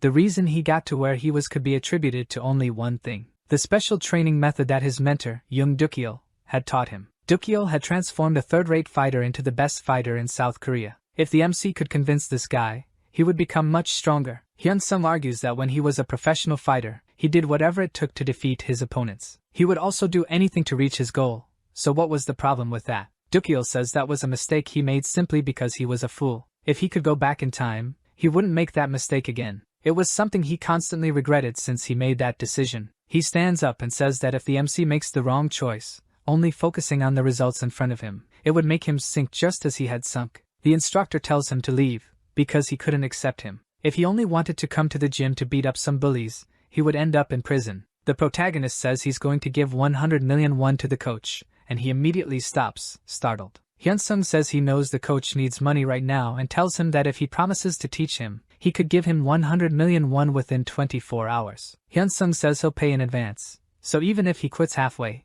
Dukil wouldn't lose anything. Dukil stands in front of the MC while he talks about drugs with him. In the end, the coach knew the consequences, but he still chose to use drugs, and the outcome was a result of those choices. The same goes for the MC. He might go around picking fights after learning to fight from Dukil, and he could end up in an even worse situation. He could end up crippled or imprisoned in a juvenile detention center for the rest of his life. But he came here knowing the risks and ready to face them. Just like Dukil had decided to use drugs back then, the MC was desperate. He needed the help of a coach like him. Dukil says he will never let the MC touch drugs. He had already gotten involved with illegal substances, but he would never let a kid like the protagonist use drugs the way he did. He decides that he will help the protagonist by teaching him how to fight. The protagonist says that's great for him, but Dukil says he's not done yet. He opens the door and calls the protagonist to step into the ring. If the MC can last at least one round, he'll recognize his determination and train him. Night falls, and the MC is arriving home, and his grandmother starts yelling, asking what happened to him. He's completely bruised from getting beaten up by the coach.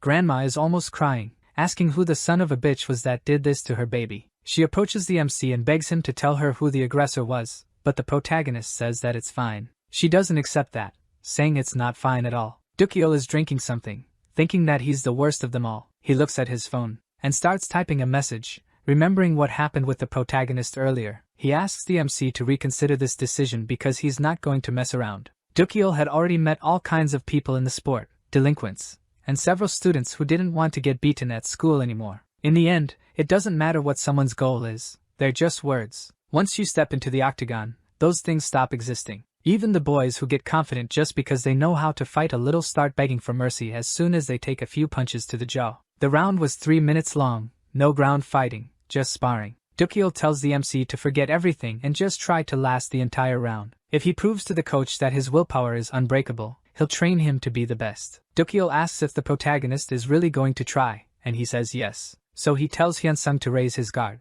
The coach notices that the MC's stance is weak, but he doesn't show fear. He was going to test him to see if he would remain that way after the first punch. Dukil advances with a right cross aimed at the protagonist's face, and he uses his guard to defend against the coach's punch. But when he thinks he's completely blocked the punch, the man's arm goes through his guard and lands directly on his nose. The punch is strong enough to explode on the protagonist's face, throwing his head back. Ketchup is squirting from Hyun Sung's nose. He stumbles back until his back hits the cage of the octagon. Hyun Sung falls, sitting on the ground, but Dukil tells him to get up. Only 10 seconds had passed. The protagonist's nose is bleeding, but he raises his guard again. Dukil advances, preparing another right cross. Then he starts throwing a flurry of punches in all directions. The protagonist tries to defend as best as he can, but the coach is too fast, and if he takes another direct hit, he's going to pass out. Suddenly, the punches stop, and Hyun Sung, still keeping his guard up, is confused by this. But just as he starts to wonder what happened, Dukil kicks his leg,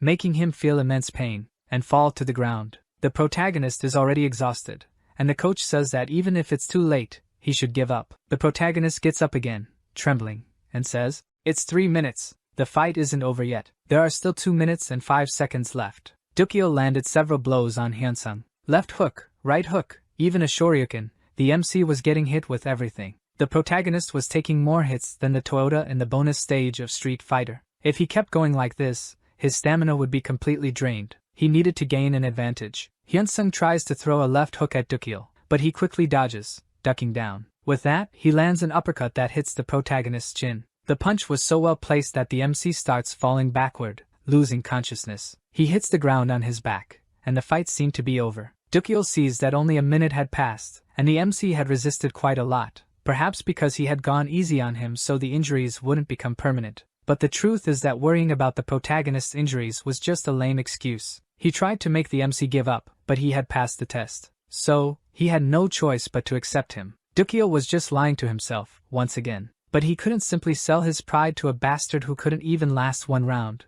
so it was better if he stayed on the ground. The protagonist speaks from behind Dukyo, startling him, telling him not to leave the octagon. He gets up again and says the fight isn't over. Wiping the blood from his face, he calls Dukyo to continue. The coach looks back. The protagonist is standing, but his condition was deplorable. Still, there was determination in his eyes. He was set on continuing the fight. The resolve in that boy was not merely a front. The coach had to crush him before things got worse. Dukyo says that now he's going to take the fight seriously, so Hyunsung better prepare for the worst. Delivering a surreal amount of fast punches, the MC continues to defend himself as best as he can. Again, the punches stop, and he remembers what happened before. It was the same situation. Could it be a low kick again? If so, he wouldn't fall for that trick again. He needed to think about how to defend himself. The coach throws a straight punch into the MC's stomach. If this were Mortal Kombat, we'd already see his bone breaking in the next scene. The punch was so strong that Hyunsung was completely out of breath, and he let out a scream of pain. Hyunsung falls to the ground, struggling to breathe, and Dukyo says there's 1 minute and 30 seconds left. If he doesn't get up in 15 seconds, he'll end the fight. The protagonist needed to get up, but his body wouldn't respond. He rolls to the side in an attempt to get up, looking more like a sack of potatoes than a normal person. And Dukyo thinks he hit him straight in the liver. It wasn't a pain that could be overcome just by willpower. In the coach's eyes, it was time for the MC to give up. The coach was already turning his back, walking away, when the MC shouts to himself to get up. He had waited so long for this moment. While he was trapped in a coma for 10 years, he had begged day after day to be able to go back in time just once. He prayed every day for the others to end his life, but now he couldn't even endure this small pain. He tells himself to get up. If the MC didn't want history to repeat itself, he needed to get up. Various memories begin to flash through Hyunsung's mind, even a moment where he shed a tear during his coma. For the protagonist, nothing mattered more than his revenge. He couldn't stay down and would go through hell if necessary to reach his goal. Once again, the MC stands and prepares to continue the fight. Dukyo smiles and thinks that the punch he gave the protagonist was something even professionals have difficulty recovering from. What kind of life had the MC been living? The coach was impressed by Hyunsung's willpower. If a person like him became strong enough to fight, his life might end up destroying itself. The coach understood the protagonist's desperation, but he couldn't let the boy live a life full of regrets like he had. Dukyo decides to stop the protagonist right there and charges at him with speed. Hyunsung raises his arms to protect his face, but he was too slow. The punch was clean and landed right on his nose with the force of a small explosion. He's about to faint again, but he focuses to stop it from happening, while Dukyo doesn't show the slightest sign of exhaustion. Even if his nose was broken, or his teeth knocked out, he needed to endure and survive that entire round. Every punch from Dukyo felt like a bomb exploding directly on the MC's body. He had to endure it all, no matter what. There were only 12 seconds left, and the protagonist was still standing. The blood was smeared all over the octagon, and he was trembling from weakness. Hyunsung's breathing was heavy, and his vision was completely blurred. The coach advanced once more and landed another punch to his stomach. The MC's back hit the octagon fence, but he remained on his feet. And Dukyo was approaching with a right straight punch, aimed directly at his face. The coach's fist was right in front of the MC's face, and the clock signaled that time was up. He had been saved by the bell. Dukyo stopped his punch mid-swing. He lowered his hands and took off his gloves, throwing them on the floor, saying that the protagonist had incredible endurance. He walked away, saying that the hospitals were closed now, so he should go tomorrow. And he told him not to tell anyone who did this to him. Dukyo asked the protagonist to follow him because he was going to give him his bank account number. A few days ago, he had received an offer from a startup MMA group. Dukyo would be paid a good sum to use drugs again and step into the ring. His bank balance showed a deposit of 100 million won, and he thought that if it weren't for that money, he would have accepted the agent's offer. He sent a message telling the agent to pretend that the offer never existed. The MC was having dinner and talking with his grandmother, explaining that he had a disagreement with his classmates, but he would sort it out soon. But putting that aside, the protagonist asked her if they had a savings account, and Grandma said yes, she had been depositing 100k every month for 10 years. The MC said he had applied for an apartment from Young Jean Construction, so she should fill out the form. You never know, they might get selected. Grandma said that even if they got selected, they wouldn't be able to move in without the money, but the MC said that's only for those who lack knowledge. Nowadays, anyone can get a loan, so they wouldn't have trouble paying, even if they had to sell their current home. The old lady was impressed by the protagonist's knowledge and asked when her grandson had become a real estate expert, and he laughed. Go Chanbium would put the MC's grandmother on the selected list. He wanted to give her 100 million won, just like he did with Dukil, but that would make her ask too many questions. The way the protagonist was doing things, she wouldn't suspect a thing. He reminded her not to forget to fill out the form and went back to eating. The next day, Jinwoo was with Shin on the school rooftop, and the boy was praising the freshman, saying he was amazing. The bald-headed boy was confused, and Shin said he had heard everything from the freshman. Jinwoo was even more confused and asked what he meant by that, but Shin interrupted him, continuing to praise his actions. He had thought it would be hard for Jinwoo to beat up the MC, but he had hit him so hard that he couldn't even speak. Shin said he liked Jinwoo. From now on, Jinwoo should tell everyone that he was on Shin's side, and Shin invited him to hang out after school. Jinwoo had no idea what was going on, but he felt this was a great opportunity to make a good impression on Shin. He got excited and said Shin could call him if he needed anything. Shin said Jinwoo was really cool, and he gave a happy laugh. Jinwoo looked at the window beside him and noticed something strange. He saw that the protagonist was really beaten up and wondered what was wrong with him. Had he gotten into a fight outside of school after that day? Jinwoo finally understood. Shin thought it was him who had beaten up the MC, and since he was in that state, he probably wasn't that strong. Jinwoo got excited again and planned to destroy the MC to the point where he'd only be able to crawl on the ground, completely broken. Confident, the boy told a classmate to spread the word that anyone who spoke to or acted friendly with the MC would die at his hands. Back at the gym, Dukil explained to the MC that he needed to be in better physical condition. If he tired out quickly in a fight, his skills would be useless. The coach thought that if the MC was truly desperate, he would train, but if he gave up halfway, then he wouldn't teach him anything else. 2 hours a day, multiple sets of different exercises, to build up his endurance. He just had to endure a 2-hour workout. The MC was determined to do it. To defeat someone like Shin Youngmin, who had trained for years, he would have to endure that training as if it were nothing. And Shin was just the beginning. To expose the golden circle, he would have to defeat enemies much stronger than him. The coach continued to be impressed with Hyunsung. He was enduring the training, even after 2 hours. His willpower was beyond the norm. It wasn't just 2 hours of training, it was 2 hours of hellish training that pushes you beyond your limits, so he had potential for that method. Dukil approaches and says that after being expelled from the rings, he sought ways to improve without illegal methods, so his students would have a chance. From now on, the coach would incorporate that into his training. If he could keep up, he'd have enough strength to bring anyone to their knees. A week later, the rain is pouring outside the school, and the MC is sitting at his desk, reading. Someone approaches him and knocks on his desk. A boy sits in front of him and says that he doesn't think this is fair. Everyone was being biased against him,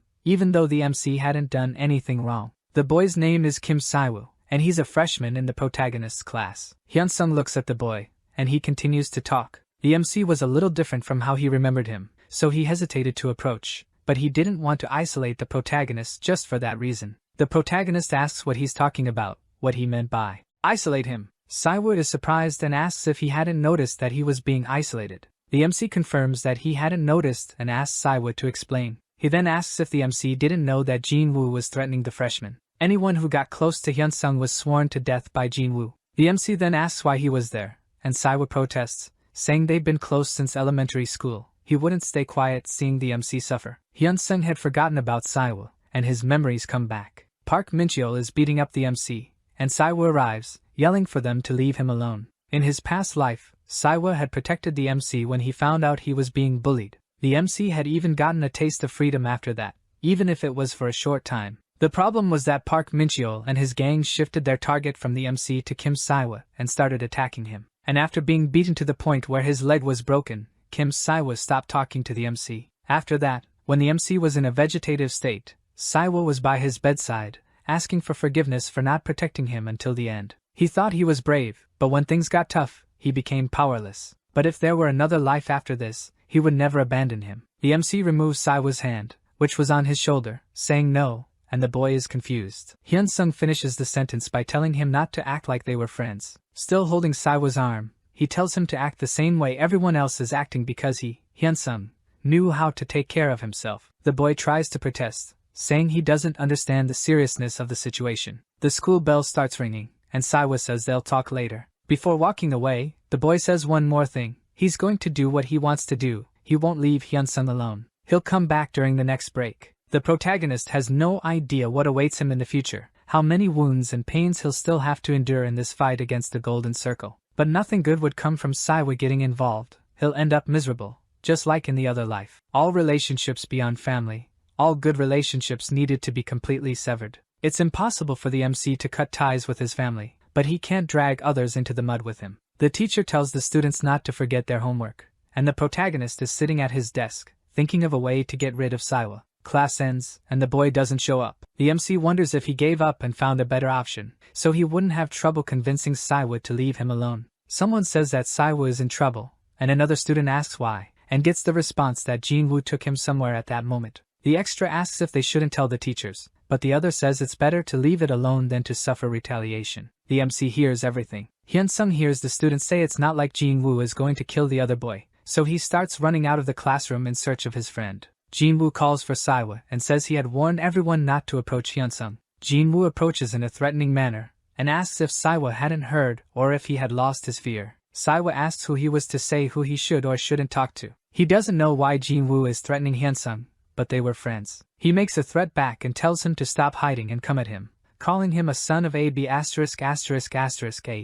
The veins on Jinwoo's temples are bulging, and just as he is about to speak, something almost hits his face. A kick right to Jinwoo's chin is delivered by Saiwa, and the bald guy falls backward, sitting down. Another student asks if the bald guy is okay, and Jinwoo yells, asking what they're looking at. They should go beat up that son of AB*******H Saiwa, and the other students start to surround him. One of them, who is wearing a suit, tries to attack Saiwa from behind, but he notices the movement and delivers a spinning kick backward, hitting the guy's face. Another one lunges at him, trying to hit him from the side, but Saiwa punches him in the face while holding off the attack of a third student. The guy thinks Hyunsung is going to be mad because he asked Saiwa to stay away to protect him, but even so, he ended up in that situation. Saiwa gets hit square in the face, but it doesn't knock him down. He prepares a punch, thinking he couldn't pretend not to see reality anymore, and launches an attack. In the boy's eyes, the MC was still his friend, even after becoming so irresponsible. He lands another punch and knocks down the guy wearing the suit.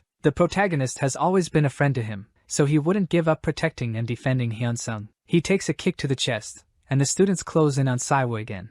This time, he had no more chances. He falls toward Jinwoo, who asks him if he practiced taekwondo. The bald guy punches Saiwa right in the chin, hitting him like a bomb. The bald guy says there are always idiots like him who think they're something just because they learned a little martial arts. Jinwoo prepares another blow and tries to push the boy back, saying he's going to send him to hell, but Saiwa dodges. Then Jinwoo lands another punch right to his face, telling him he's screwed. From that day on, he would make sure Saiwa and Hyunsung's school life would be a complete hell while he keeps punching his face consecutively. In the morning class, during breaks, at lunch, and even after school, he would keep coming after them, so Saiwa better be prepared. At that moment, the protagonist arrives behind the group of boys, kicking the door and startling everyone. They turn around to see who it is. Then, with the veins bulging even more on his face, he hears Hyunsung asking what he's doing. The protagonist then approaches the group of boys, extremely angry about the situation. Jinwoo drops Saiwa to the ground and says he was wondering who it was, then asks the protagonist if he had something to say to him.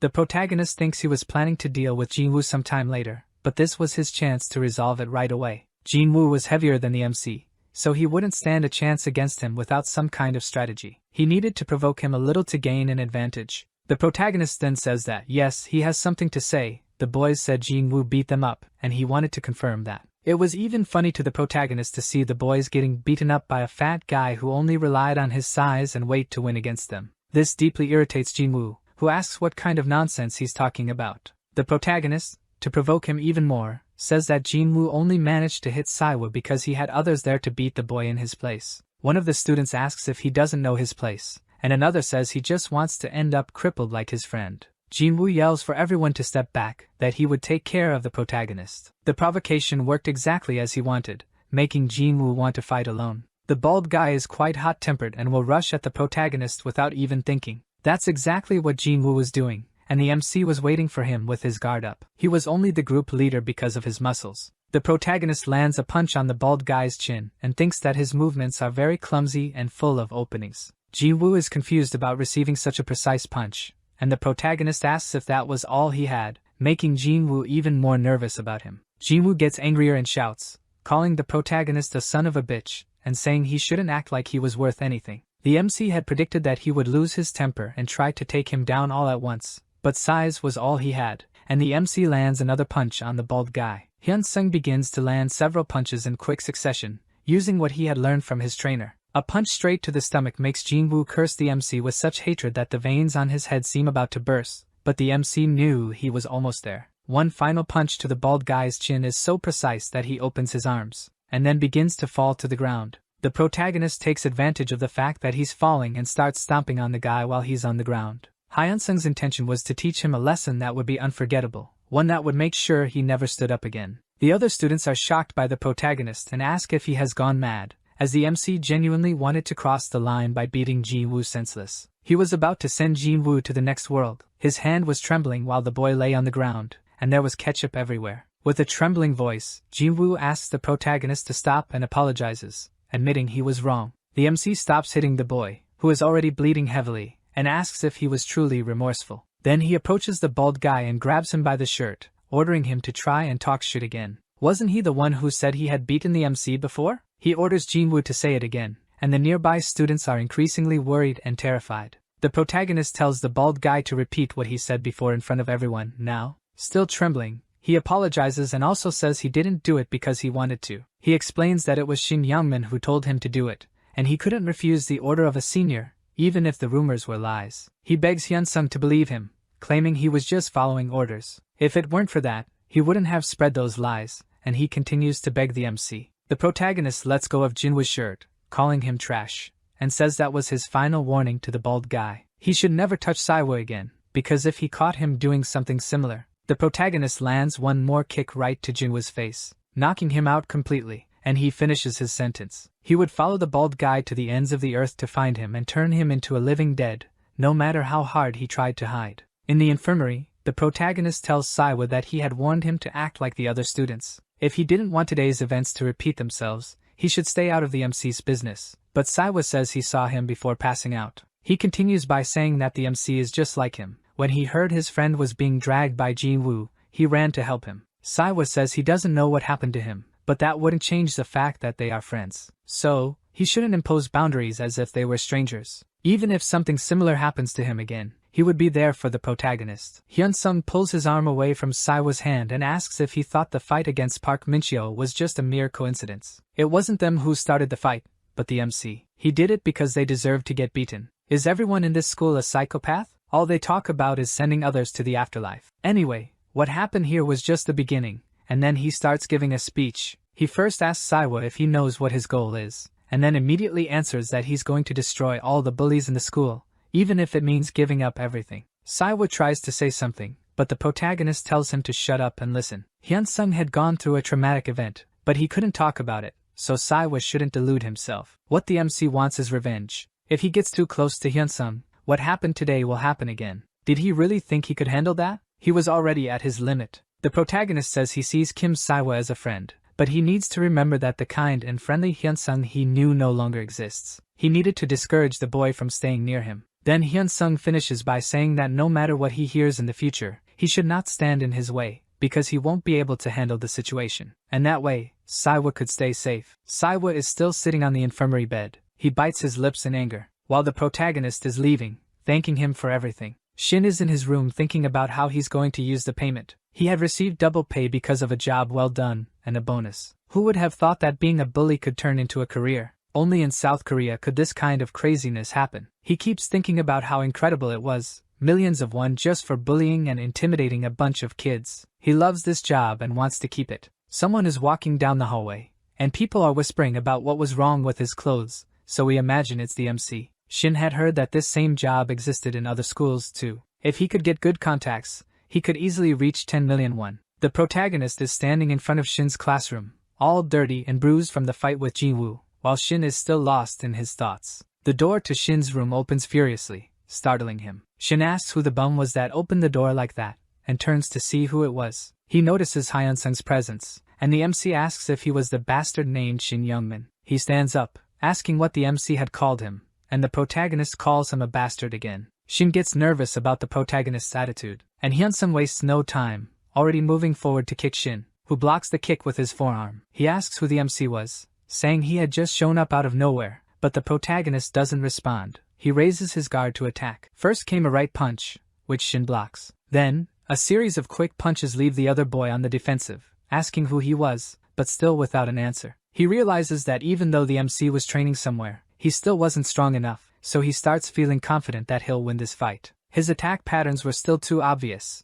so this would be easy. It would have been if the protagonist hadn't caught him off guard with a punch right to the stomach. Shin loses his breath from the blow, and the veins on his temple start to bulge. The MC says that he is Kim Hyun-sung, the one Shin was looking for. Shin recovers from the surprise attack and calls the protagonist trash, but just as he's about to ask what the MC was doing in his room, a chair is already flying in his direction. The protagonist hits Shin right on the head with the chair, and if he were a normal person, he would have been done for right then and there. Blood is dripping from the boy's head, and he's shocked that the MC used a chair to hit him. Hyun-sung thinks that if he loses this advantage, it would be the end of him, so he throws the chair at Shin, who dodges it easily, even after being beaten by that same chair before. The protagonist takes advantage of this moment when Shin leaves an opening and goes in with a right punch. The problem is that Shin manages to grab the protagonist's hand long before the punch reaches him. This scares Hyun-sung. The guy was really strong, he yells, saying that he's going to turn the protagonist into minced meat right now, and he's already preparing his punch.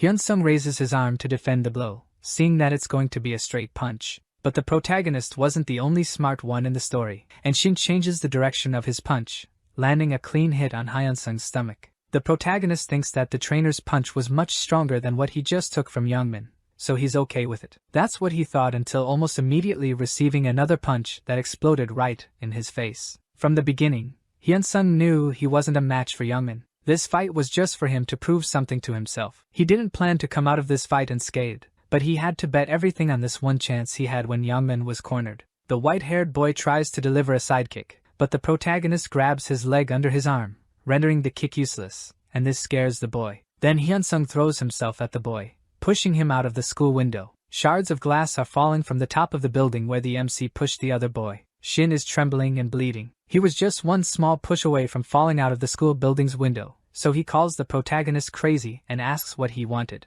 And the protagonist, showing his madness, says he wants to end this with one of them going to hell. Someone shouts to get the crazy freshman off of Shin, saying he's insane. Then they manage to pull the protagonist away from Shin. Hyun-sung is yelling for them to let him go, while the other boy stays silent, just watching the whole situation. Hyun-sung makes a psychotic face as he's dragged out of the room, screaming and saying this isn't over, not since Shin touched his friend. This won't end until one of them dies in the end. Shin looks terrified at the MC's crazy behavior, and he keeps shouting for Youngmin to prepare because he's going to throw a chair at him whenever he gets the chance. It takes 3 people to pull the protagonist out of Shin's room, and he continues yelling and cursing at Youngmin. The protagonist has gone insane, everyone. Shin is standing in the room, and murmurs can be heard from the other students. A boy approaches and asks if he's okay. Youngmin asks why he's even asking that. Didn't he see what the MC just did to him a moment ago? The boy gets nervous and apologizes, but Shin's back is covered in glass shards, and he's bleeding heavily. 30 minutes later, someone speaks over the school's PA system. They call out a few names over the speakers and ask them to report to the principal's office. 2 teachers are at the scene where the student fight took place. One of them had already dealt with trouble caused by the MC, but this was too much. He thinks that he needs to fix things first. Silencing Park Jin-woo won't be difficult. The real problem is Director Dae-won. He doesn't know what happened in the last deliberation committee, but the director has always wanted to make the school prestigious across the country. Will he ignore this again? Someone says they should ignore it, and the teacher doesn't understand. Then the person asks if they should repeat themselves. It was the school principal. He wanted the situation to be brushed aside, but the teacher says he doesn't understand what he's talking about. The principal says he heard from a friend about the MC's sponsor, the eldest son of the Myungjin Construction Company, who had quickly risen in the succession race. And this same Go Changbyeom had also decided to become the school's sponsor. He said he sponsors significant expenses for the school, and that if he became the head of the construction company, he would even increase the sponsorship value significantly. The principal further explains that sponsorship is different from donations or contributions. People only become sponsors when they want something in return. What does the teacher think Go Changbyeom hopes to achieve by sponsoring the school? Goodwill? Reputation? That's not what he really wants. Changbyeom made a simple request. As long as the MC was a student at the school, no matter the mess he caused, they would need to cover everything up. They needed to let it go, and this was already routine for the teacher anyway. He always handled the students' messes. Of course, the principal wasn't asking the teacher to do this without offering anything in return. The performance bonus and several privileges the school provides would be given to him as a priority. And as the sponsor had also said, some reserved spaces in the construction company's next housing project would be made available. Real estate prices are rising quite a bit, and the teacher could very well have an apartment separate from his wife's. The teacher makes a greedy face, and the principal tells him to just keep doing what he's always done. From now on, all they need to do is take care of one student, Kim Hyun-sung, and he asks if the teacher understood everything. He replies energetically that he does and assures that he will do his best. He just needed to know what to do, and he would handle everything perfectly. The principal says he's very reliable, so why not start calling him Hyungnim from now on? The teacher thanks him and says he will call him that from now on, and he would also protect the school's prestige alongside the principal to make it legendary. The principal tells him he doesn't need to say such embarrassing things. He just needs to take good care of Hyun-sung's matters. If the MC could graduate without any problems,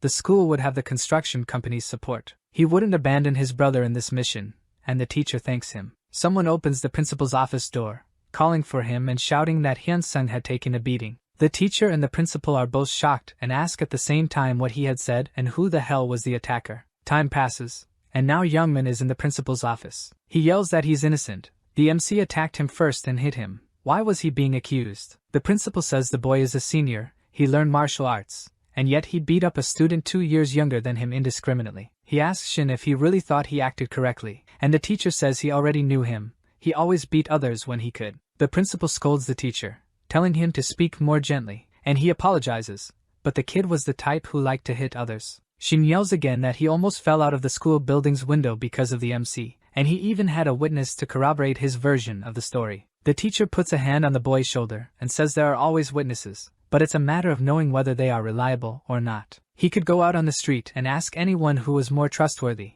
a model student or a bum. Who did he think people would choose? Youngmin yells at the teacher, telling him to F***K off, and the teacher grabs the boy by the shirt, asking who he thought he was yelling at. He tells Shin to speak properly from now on. If he didn't admit his mistakes, he would suffer an even worse punishment. He releases Youngmin and asks him one more time, was he willing to take all the blame for the incident? Shin felt something familiar, yet still somewhat unknown to him. The adults in front of him were just as rotten as he was, and at that moment, he realized. Messing with Kim Hyun-sung wasn't as simple as he thought it would be. Shin decides to accept his fate and bows, apologizing for what he had caused at the school. He's leaving with his head down, bad-mouthing the teacher. How dare he take Hyun-sung's side like that? What could he do in this situation? With graduation approaching, he couldn't allow this situation to drag him down. Screw it, even if it cost him a lot of money, he had no choice but to seek help from someone outside, so he grabs his phone. Someone inside a car says it's a headache,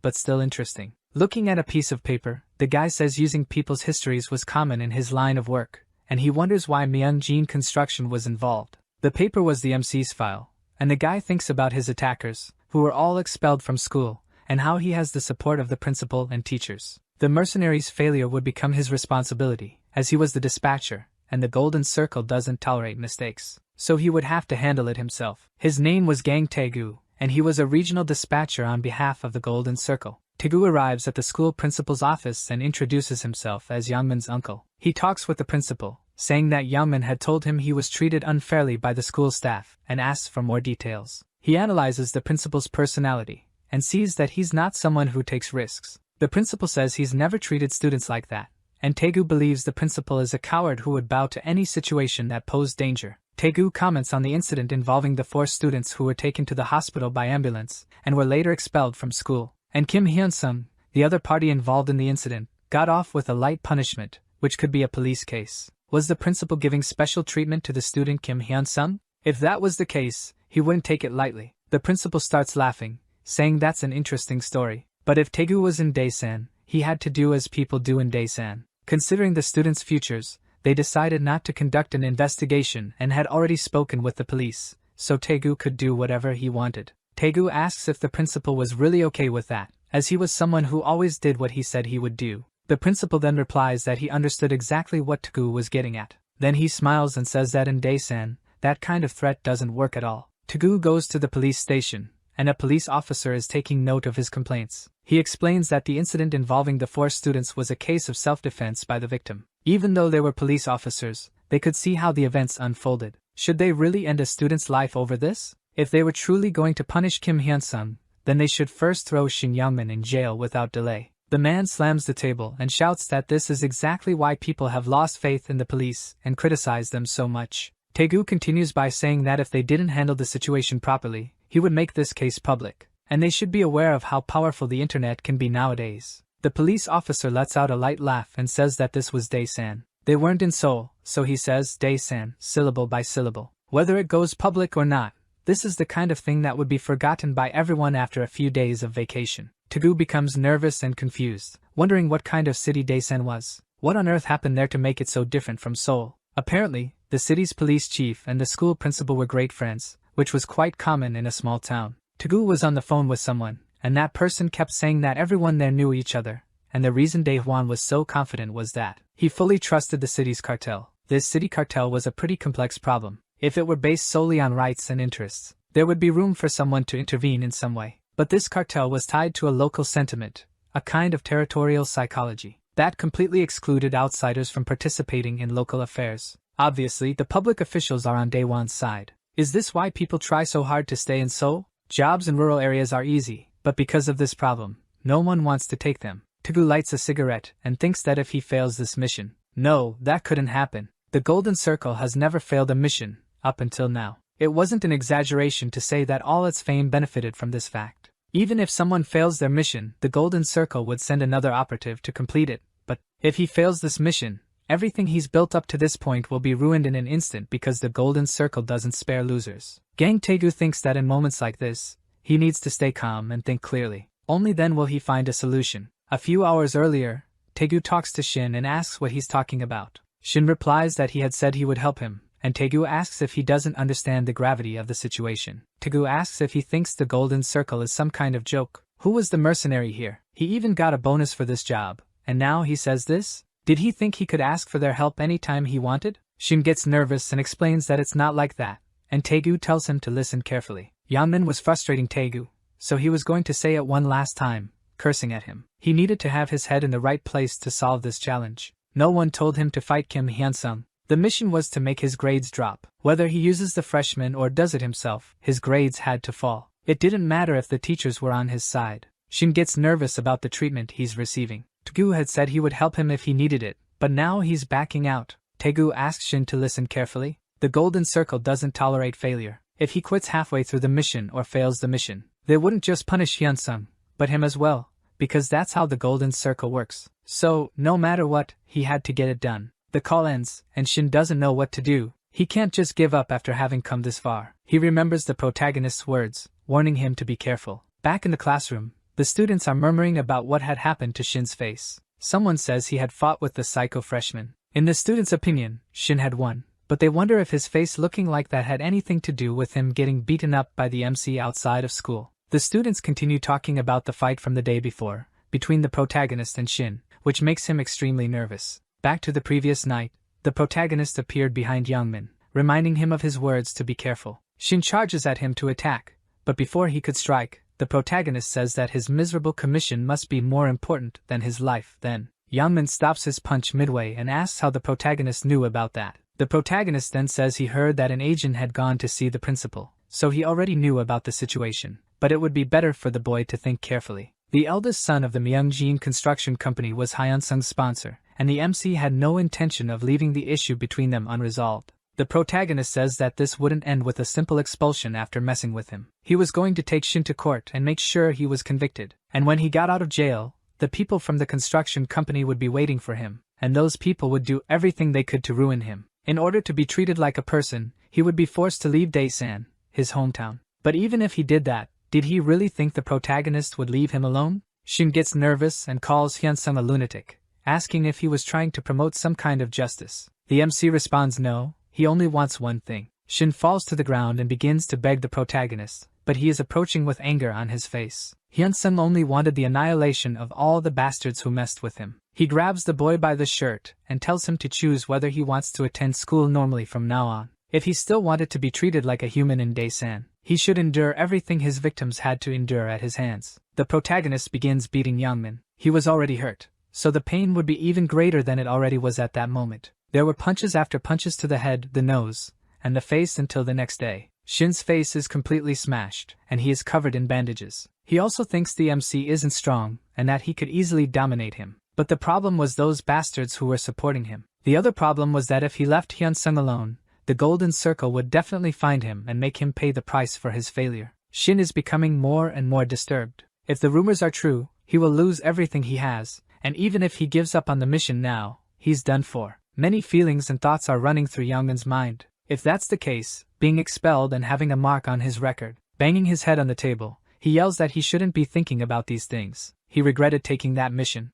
Punching the table, he thinks that since things have come to this point, all he could do was pray for the MC to screw up his own grades. If his grades dropped just a little, he could buy some time. Shin prayed for the worst-case scenario not to happen. The threat worked, but it was a temporary solution. The situation would change after the midterm exams. The moment the MC achieved overwhelmingly extraordinary grades would be the moment when the fragile state of things would disintegrate. Shin was trying to survive at all costs. The Golden Circle needed to complete the missions. The contractor, who was desperately trying to take down the MC. When this tangle of emotions gathers and explodes, it would be the moment when the protagonist would reach the goal he had worked so hard for. As long as he achieved those good results, the method shouldn't matter, whether by using the principle, Myung-jin construction, being disloyal or heinous. Looking only at the results, things were going exactly as the MC had planned. The MC thinks that now there's no one in the school who would dare to lay a finger on the protagonist. A fortified wall of malice that gave Kim Hyunsung a great sense of security. We're back at Dukyeol's gym. He tells the protagonist to continue and extend his punches more when hitting.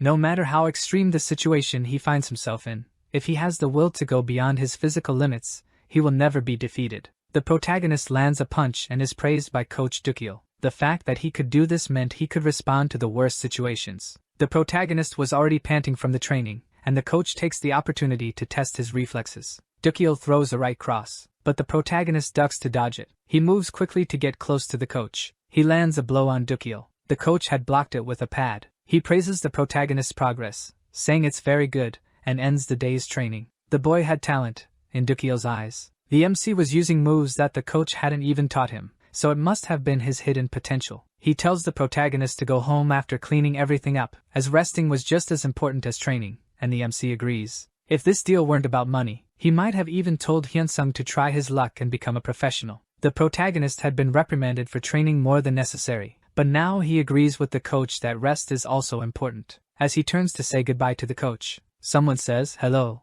and walks right past the protagonist. Kim Saiwa introduces himself, and says he's there to enroll in the gym too. Will he become a vigilante alongside the protagonist? A few days ago, we see Saiwa lying in bed, wondering what had happened. It was as if the MC had become a completely different person. He used to smile, saying he would become successful and make his grandmother very happy. Why did things have to turn out this way? He remembers the MC's speech about his goal to crush all the bullies, even if it meant giving up everything in his life. Saiwa thinks that he was Hyunsung's closest friend and yet hadn't noticed this change, so he wonders what he should do. Someone shouts Saiwa's name, saying they're in trouble. He heard from a third-year student that the MC was fighting Youngmin. Though it seemed very unreal, Saiwa realizes that the MC is still the same. The other boy says he tried to push Shin out of the window, and they could have fallen. We are reminded of the moment when the protagonist had Shin on the edge of the school window. Saiwa once again wonders what he should do. He wants to instill in people's minds that they will face serious problems if they mess with Kim Hyunsung. The other boy didn't quite hear what he said and asks if he spoke, but Saiwa denies it. It was already time for class, so the boy was leaving. Kim Saiwa remains there, still in the infirmary, silent and thinking. He places his hand on the side of the bed, trembling. He calls the protagonist a bastard. He was going this far just because of Saiwa, so how could he expect the boy to give up on him? Back to the present, the MC was behind Saiwa, asking the trainer if the new member of the gym was his, and the trainer asks if they knew each other. The protagonist steps between them and asks the trainer not to accept him, saying he would compensate him for whatever amount he had offered. With the MC's statement, the professor gets a sense of the whole situation. It was great that the protagonist had a friend who prevented him from getting into fights. The professor puts a hand on Kim Saiwa's shoulder and says that the decision to accept someone into his gym was solely his. He leads the boy into the gym and tells the MC to go home. The trainer asks if he wants to help the MC, and Saiwa confirms that he does. He asks if the boy is aware of Hyun-sung's plans, and Saiwa says yes. This was pretty intense,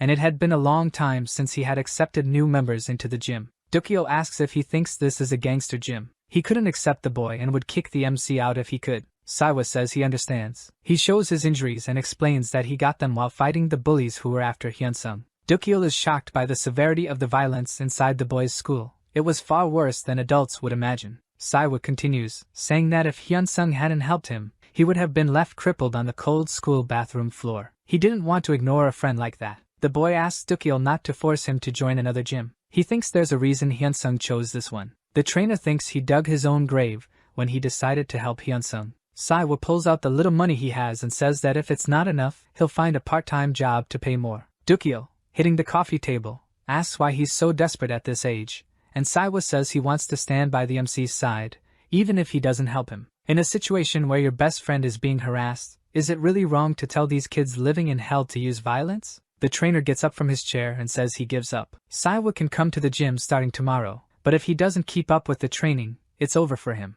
The boy smiles and agrees to the man's terms. He thinks this will only give him the strength to fight against the violence. Saiwa is leaving Dukyo's office, and the MC calls his name. He looks to the side and catches a pair of gloves that Hyun-sung threw at him. He says the trainer might have accepted him into the gym, but Hyun-sung hasn't yet. So he should prove himself, prove to the MC that he can crawl back, even if he falls to the bottom of hell. Saiwa looks astonished, and the protagonist says he wants to see how much he can endure with his pathetic sense of friendship. The boy is putting on his gloves, and the MC asks if he knows that what he's trying to do won't help their future at all. The protagonist is adjusting his gloves and asks what Saiwa expects to achieve by getting involved in this mess. Some nonsense about friendship? Hyun-sung raises his fist and says that he might end up dead or in jail for the rest of his life if he fights every day. Can he handle that? Saiwa says he knows, and that's why he wants to do this alongside the protagonist. 2 is better than 1. The MC then says that he's been warned, and he shouldn't think of him as a friend, not even for a moment.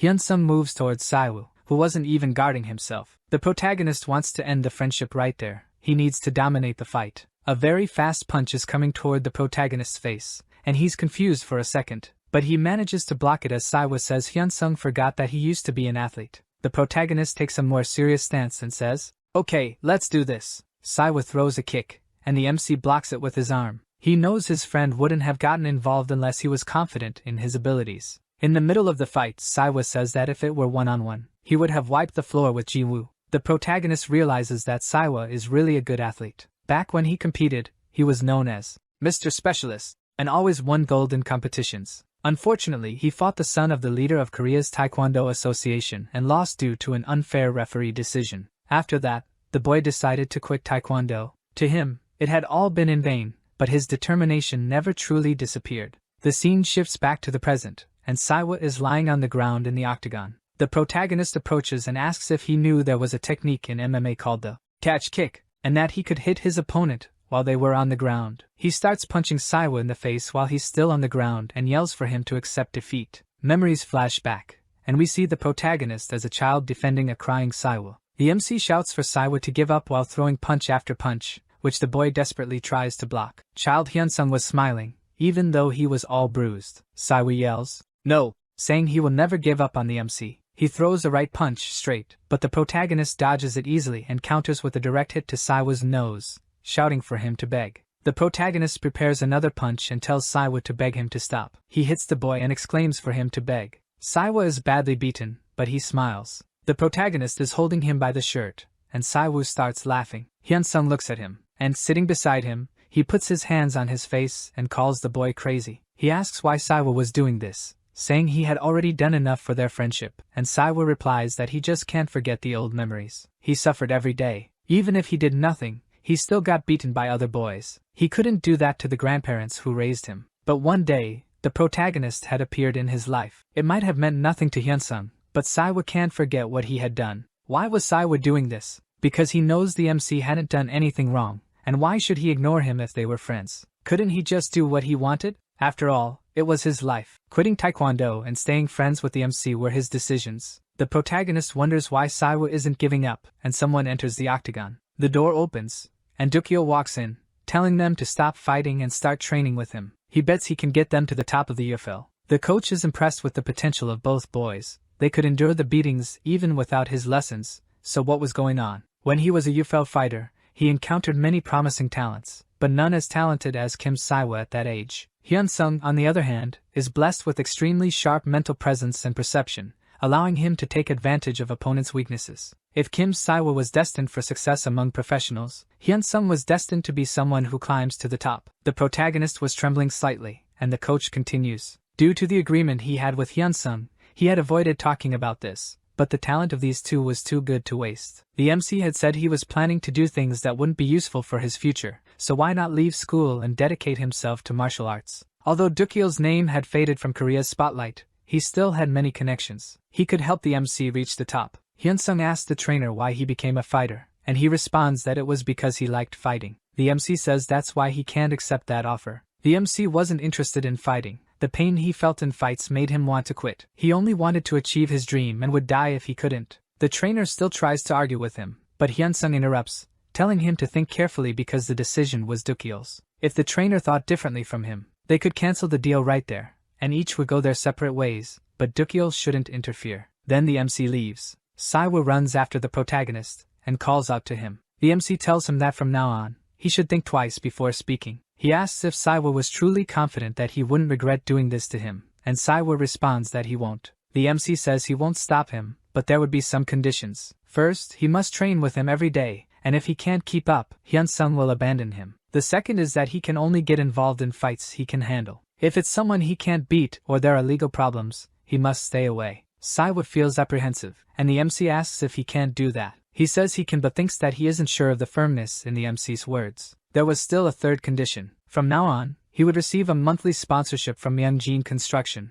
and he cannot refuse it. Otherwise, their partnership ends right there. The MC also tells Saiwa to study hard so that one day he can leave this hell better off than others, as if nothing had happened. Then he walks away. All of this was for a greater good, the MC thinks. This way, he could change Saiwa's future too, not just the state of things. Hyun-sung returns home and asks his brother, Hyunjin, what he's doing, and his brother greets him. Hyunjin was watching a baker's game and was excited for them to reach the finals, and the MC says he's going to prepare dinner. In the MC's previous life, he remembers that the team his brother cheered for dramatically made it to the finals. He didn't tell the protagonist, but he knows his brother would love to see the finals live. Despite liking games, Hyunjin never asked Hyun-sung for a computer and never complained, even when he couldn't go out to play. His grandmother, Hyunjin, and Kim Saiwoo, the MC decided that he would improve his life so that the people he loved wouldn't have to suffer because of his decisions. It didn't matter if it was Shin Youngmin or the Golden Circle. The protagonist would destroy anyone who got in his way. The MC's brother says he wants a lot of sausage for dinner,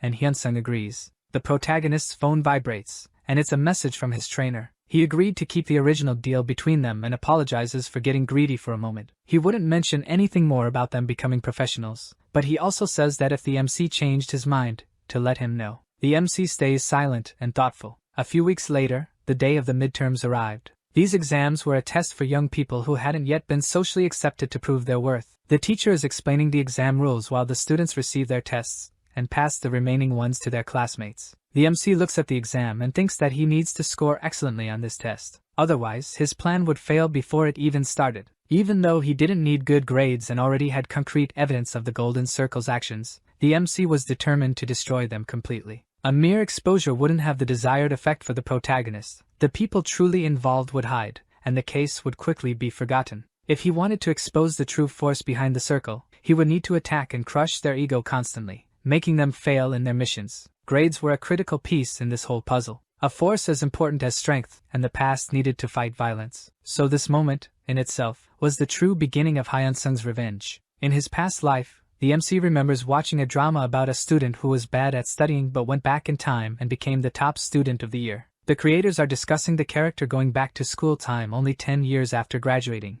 so that could be a plot hole. It's not possible for an idiot in a past life to become the top student in the country just because they went back in time, so they decided to do something else. They added elements to the MC's personality, such as persistent effort in his past life and an extraordinary intelligence, surpassing any other character. A tear falls on the protagonist's exam, and he remembers. He had studied a lot for that exam. He had worked really hard, and he remembered all the answers. The scene shifts to the past, where someone complains that the test was hard, and the teacher tells whoever spoke to shut up. It was at that moment the protagonist understood that the person called Kim Hyun-sung was still trapped in his school days, because, even when he suffered, he studied non-stop, and he regretted his school life while he was in a coma. The memories of his life left a strong mark on his mind. We return to the present, and the MC thinks that he should never forget that. His desire for revenge against those bastards shaped who he is today. After the exams ended, the students gathered in the classrooms to correct their tests and see who got questions right or wrong.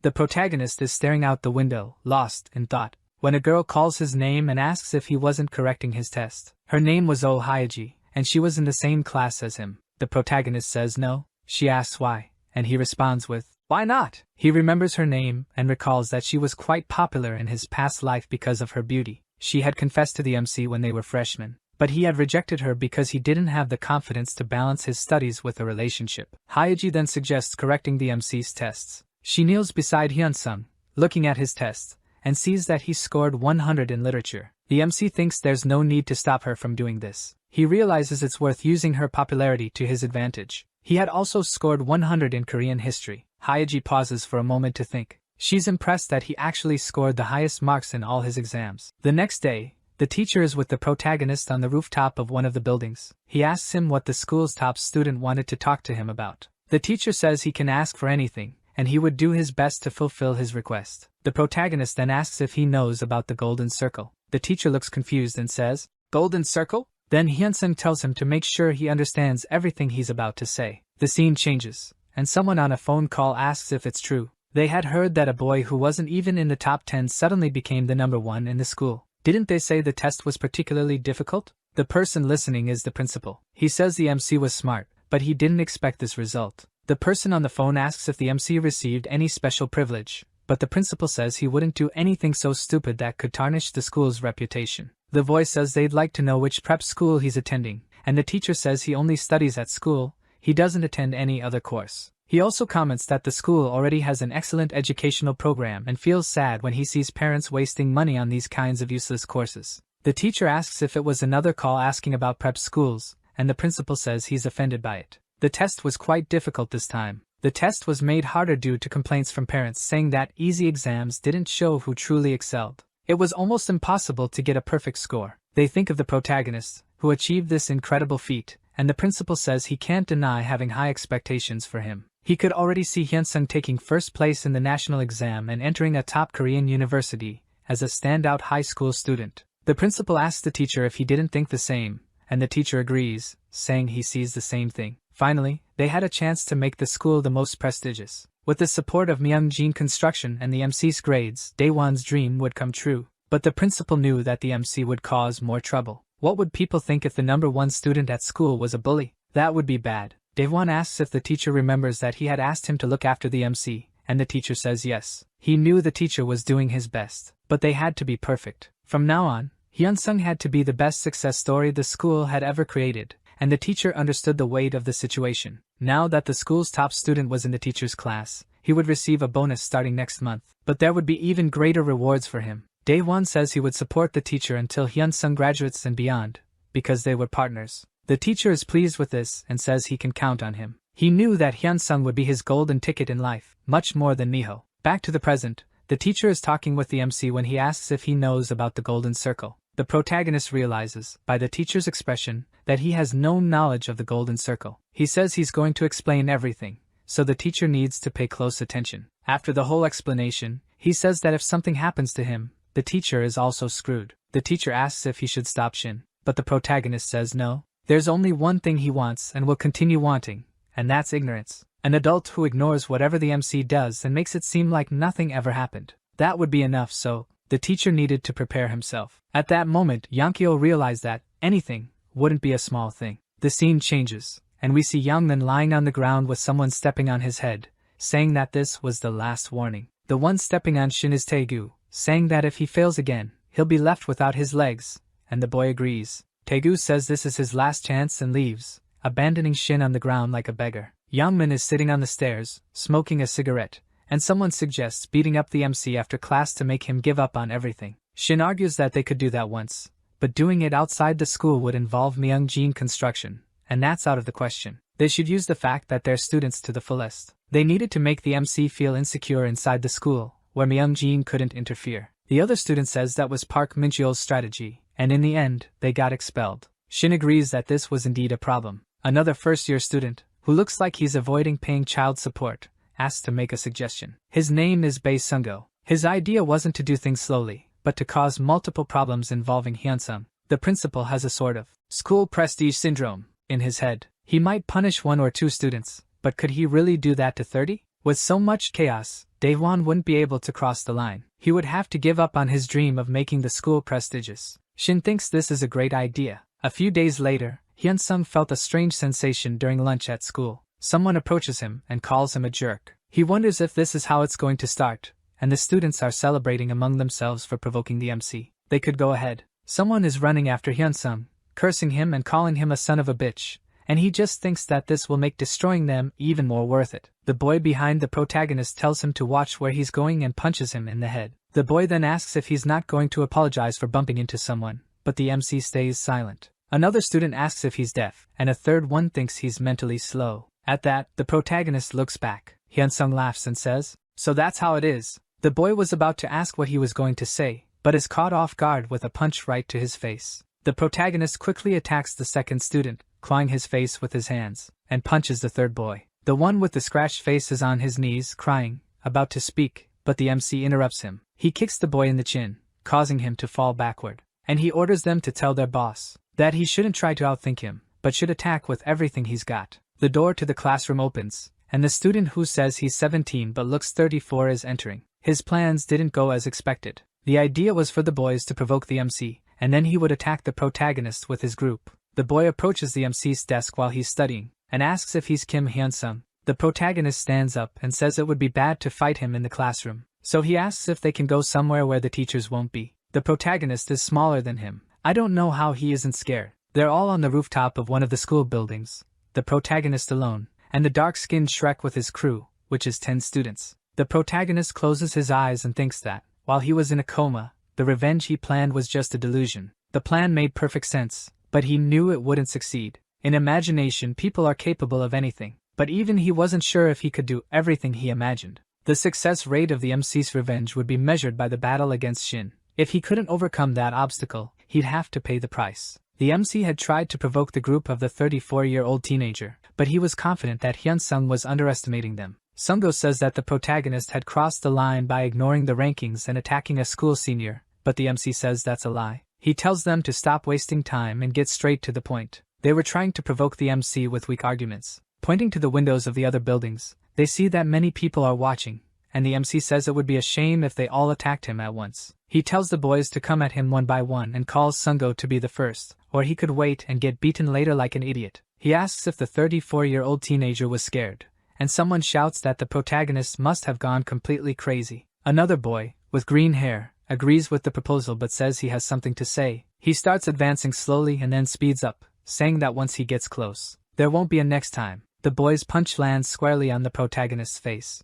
Inside a building that everyone calls a school, the need for power is an extremely important element. Hyunsung had defeated his opponents at school. However, the cruelty he used in victory tarnished his reputation, and he was left with a bad name. He used locks or chairs as weapons or made surprise attacks on unprepared opponents, an existence that, unless relying on luck, wasn't as strong as people thought. Kim Hyunsung needed to change his reputation before continuing with his plan. His strategy depended on building a solid reputation at school, which is why he provokes the group of the 34-year-old teenager. To make bright prospects the MC's world, his impenetrable wall, he needed a flawless victory, without relying on luck. The green-haired boy had advanced confidently, and landed a punch squarely on the protagonist's face. He thought the punch had been perfect, and that the MC should already be on the ground. But when he looks back, he's stunned. The protagonist was still standing and had blocked his punch with his arms. He turns to attack again, calling the MC arrogant, but the punch goes right over the boy, who had dodged low, leaving the green-haired boy even more confused. The protagonist smiles and takes advantage of the opening the green-haired boy had left. He delivers a right cross straight to the other student's face,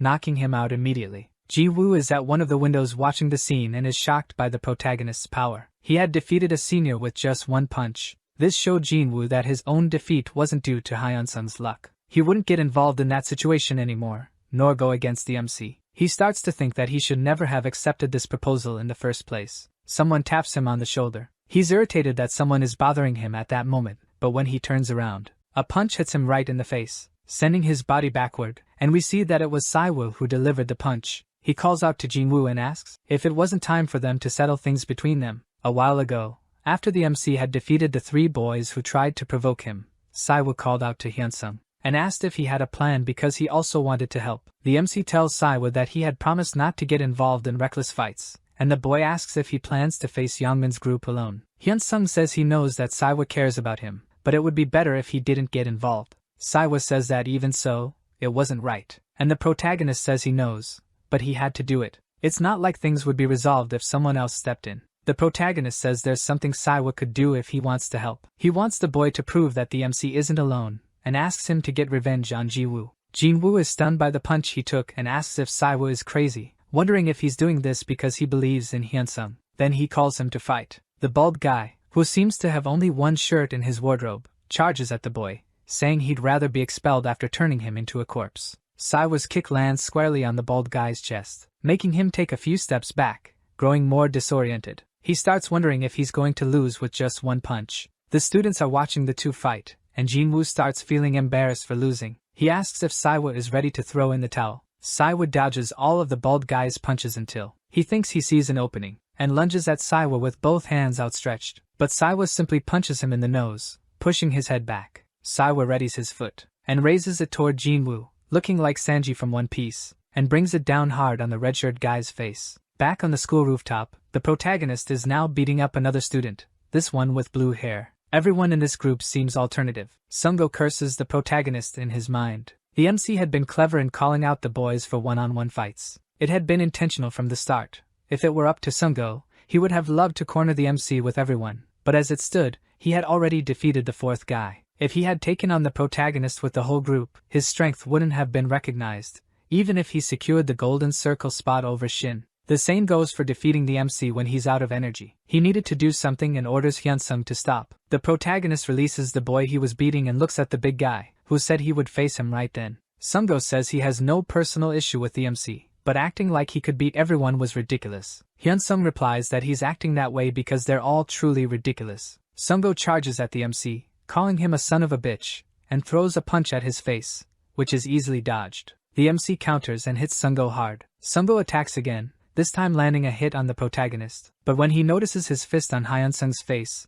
the MC is smiling. The two begin a punch-for-punch brawl, worthy of a Dragon Ball Z episode, and Sungo realizes that the MC isn't dodging any of his hits. He's impressed that the boy is going head-to-head with him, both of them taking hits. Did the weight difference not matter to the protagonist? How long could he endure taking such blows? The protagonist had a terrifying, psychotic expression, enduring every hit. Sungo gets hit hard in his teeth. It seems some fell out from the force of the punch, and he's holding his jaw, with lots of tomato sauce dripping down. The MC grabs the big guy by the hair, turns his face, and starts punching. The force of the protagonist's fist is so strong that Sungo's head slams into the rooftop floor and stays there. The protagonist is panting, but Sungo is on the ground, unconscious, with plenty of ketchup beside his head. The other students who hadn't yet been beaten stand frozen, watching the MC, and he orders them to go fetch Shin Youngmin for him. Youngmin is sitting in his classroom, thinking that the protagonist is a psychopath for following the other students, even in the current situation. Someone opens the classroom door, and tells Shin that Bae Sungo had been thoroughly beaten along with the other students. He asks how many students were defeated, and the boy responds that it was 3 from the first year and 6 from the second year. 9 people in total were crushed, and Shin says that should be enough. He orders the boy to proceed with the plan immediately. The school wouldn't be able to cover up a scandal this big. A student bursts into the teacher's office, shouting that something terrible has happened. A fight is taking place outside, and first-year student Kim Hyun-sung is beating others like a madman, and things can't continue like this. The police need to be called. A student is dialing the police, saying they're at Bright Prospects School. Another boy is also calling the police, claiming people are dying at the school. The plan was to align everyone's stories so the incident wouldn't be passed off as the MC acting in self-defense, and even if they tried, it wouldn't work. A phone rings, and the person who answers is the school principal. It's the superintendent on the line, and he simply nods at the command he receives. A meeting is being held among the teachers, and someone asks if any of them have heard of the Golden Circle and explains about the organization. When the leaders of this organization target someone, it might seem unrelated to the school, but the last incident at the school, involving Park Min-cheol, was connected to the Golden Circle. The teachers are confused by this whole story and think it's impossible for it to be true. One teacher says that if they get involved with the Golden Circle, even if unknowingly, their careers could end in an instant. But he reassures the other teachers that they are all in the same boat, a strange way to reassure them. Inside Bright Prospects alone, there were at least a dozen students associated with the Golden Circle. What would happen if that were exposed? It wouldn't just ruin the lives of a few problematic students but would affect the entire school. The teachers fall silent and anxious, so the teacher continues speaking about why he called them to this meeting. He wanted the teachers to stay out of these situations and not show any sympathy. They should act as if nothing was happening. Acting with integrity would only link them to the Golden Circle, and that would be terrible for their reputation and careers. One teacher starts to protest, saying he couldn't stay silent in the face of violence, but the head teacher asks if he wants to go against the circle. What if he's targeted by the Golden Circle's members? Or what if they involve him in the scheme without him knowing? He could end up taking the blame for everything. One of the teachers tells the student accusing the MC of beating up other students to stop talking nonsense and go back to class. The police officer on the phone asks if he knows it's a crime to make prank calls to the police. Even the city police were aware of all this and ignored it. Shin is distraught upon learning of this situation. The teachers were acting as if they knew nothing. Weren't the adults supposed to be in control and take responsibility? Shin rushes out, thinking that he doesn't care how this situation will end. He's going to tear Kim Hyun-sung apart with his own hands. Shin's phone rings, he takes it out of his pocket, and he's stunned by what he sees on the screen. The scene changes, and we're in a commercial building. Someone is smoking a cigarette and asking if they know who he is. The owner of the place says he knows it's Go Changbyum, the eldest son of Myungjin Construction, and asks what brings him to a simple loan shark like him. Changbyum says he's thinking about putting his name on some projects he's recently started. The loan shark is amazed and realizes that this is a huge opportunity. If he's associated with Myungjin Construction, he could achieve a lot. He asks what the man wants from them, and Changbyum replies that it's simple. He just wants the contract of someone named Shin Min-suk.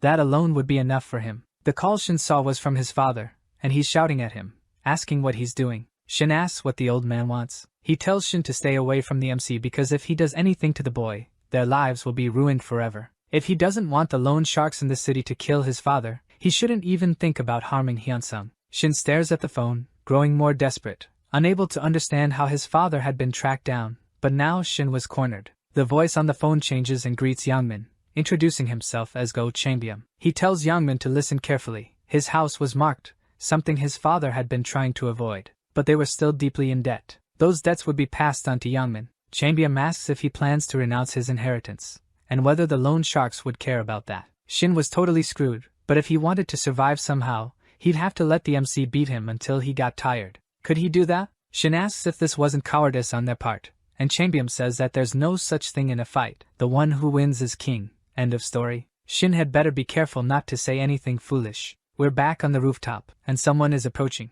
The protagonist looks and says that he finally came. The other students notice Youngmin's presence. Hyun-sung asks what he's doing and calls him to start the fight. Shin remembers Changbyum's threats if he hurt the MC, but he's so nervous that he loses control and charges at Hyun-sung, calling him a son of a b********h.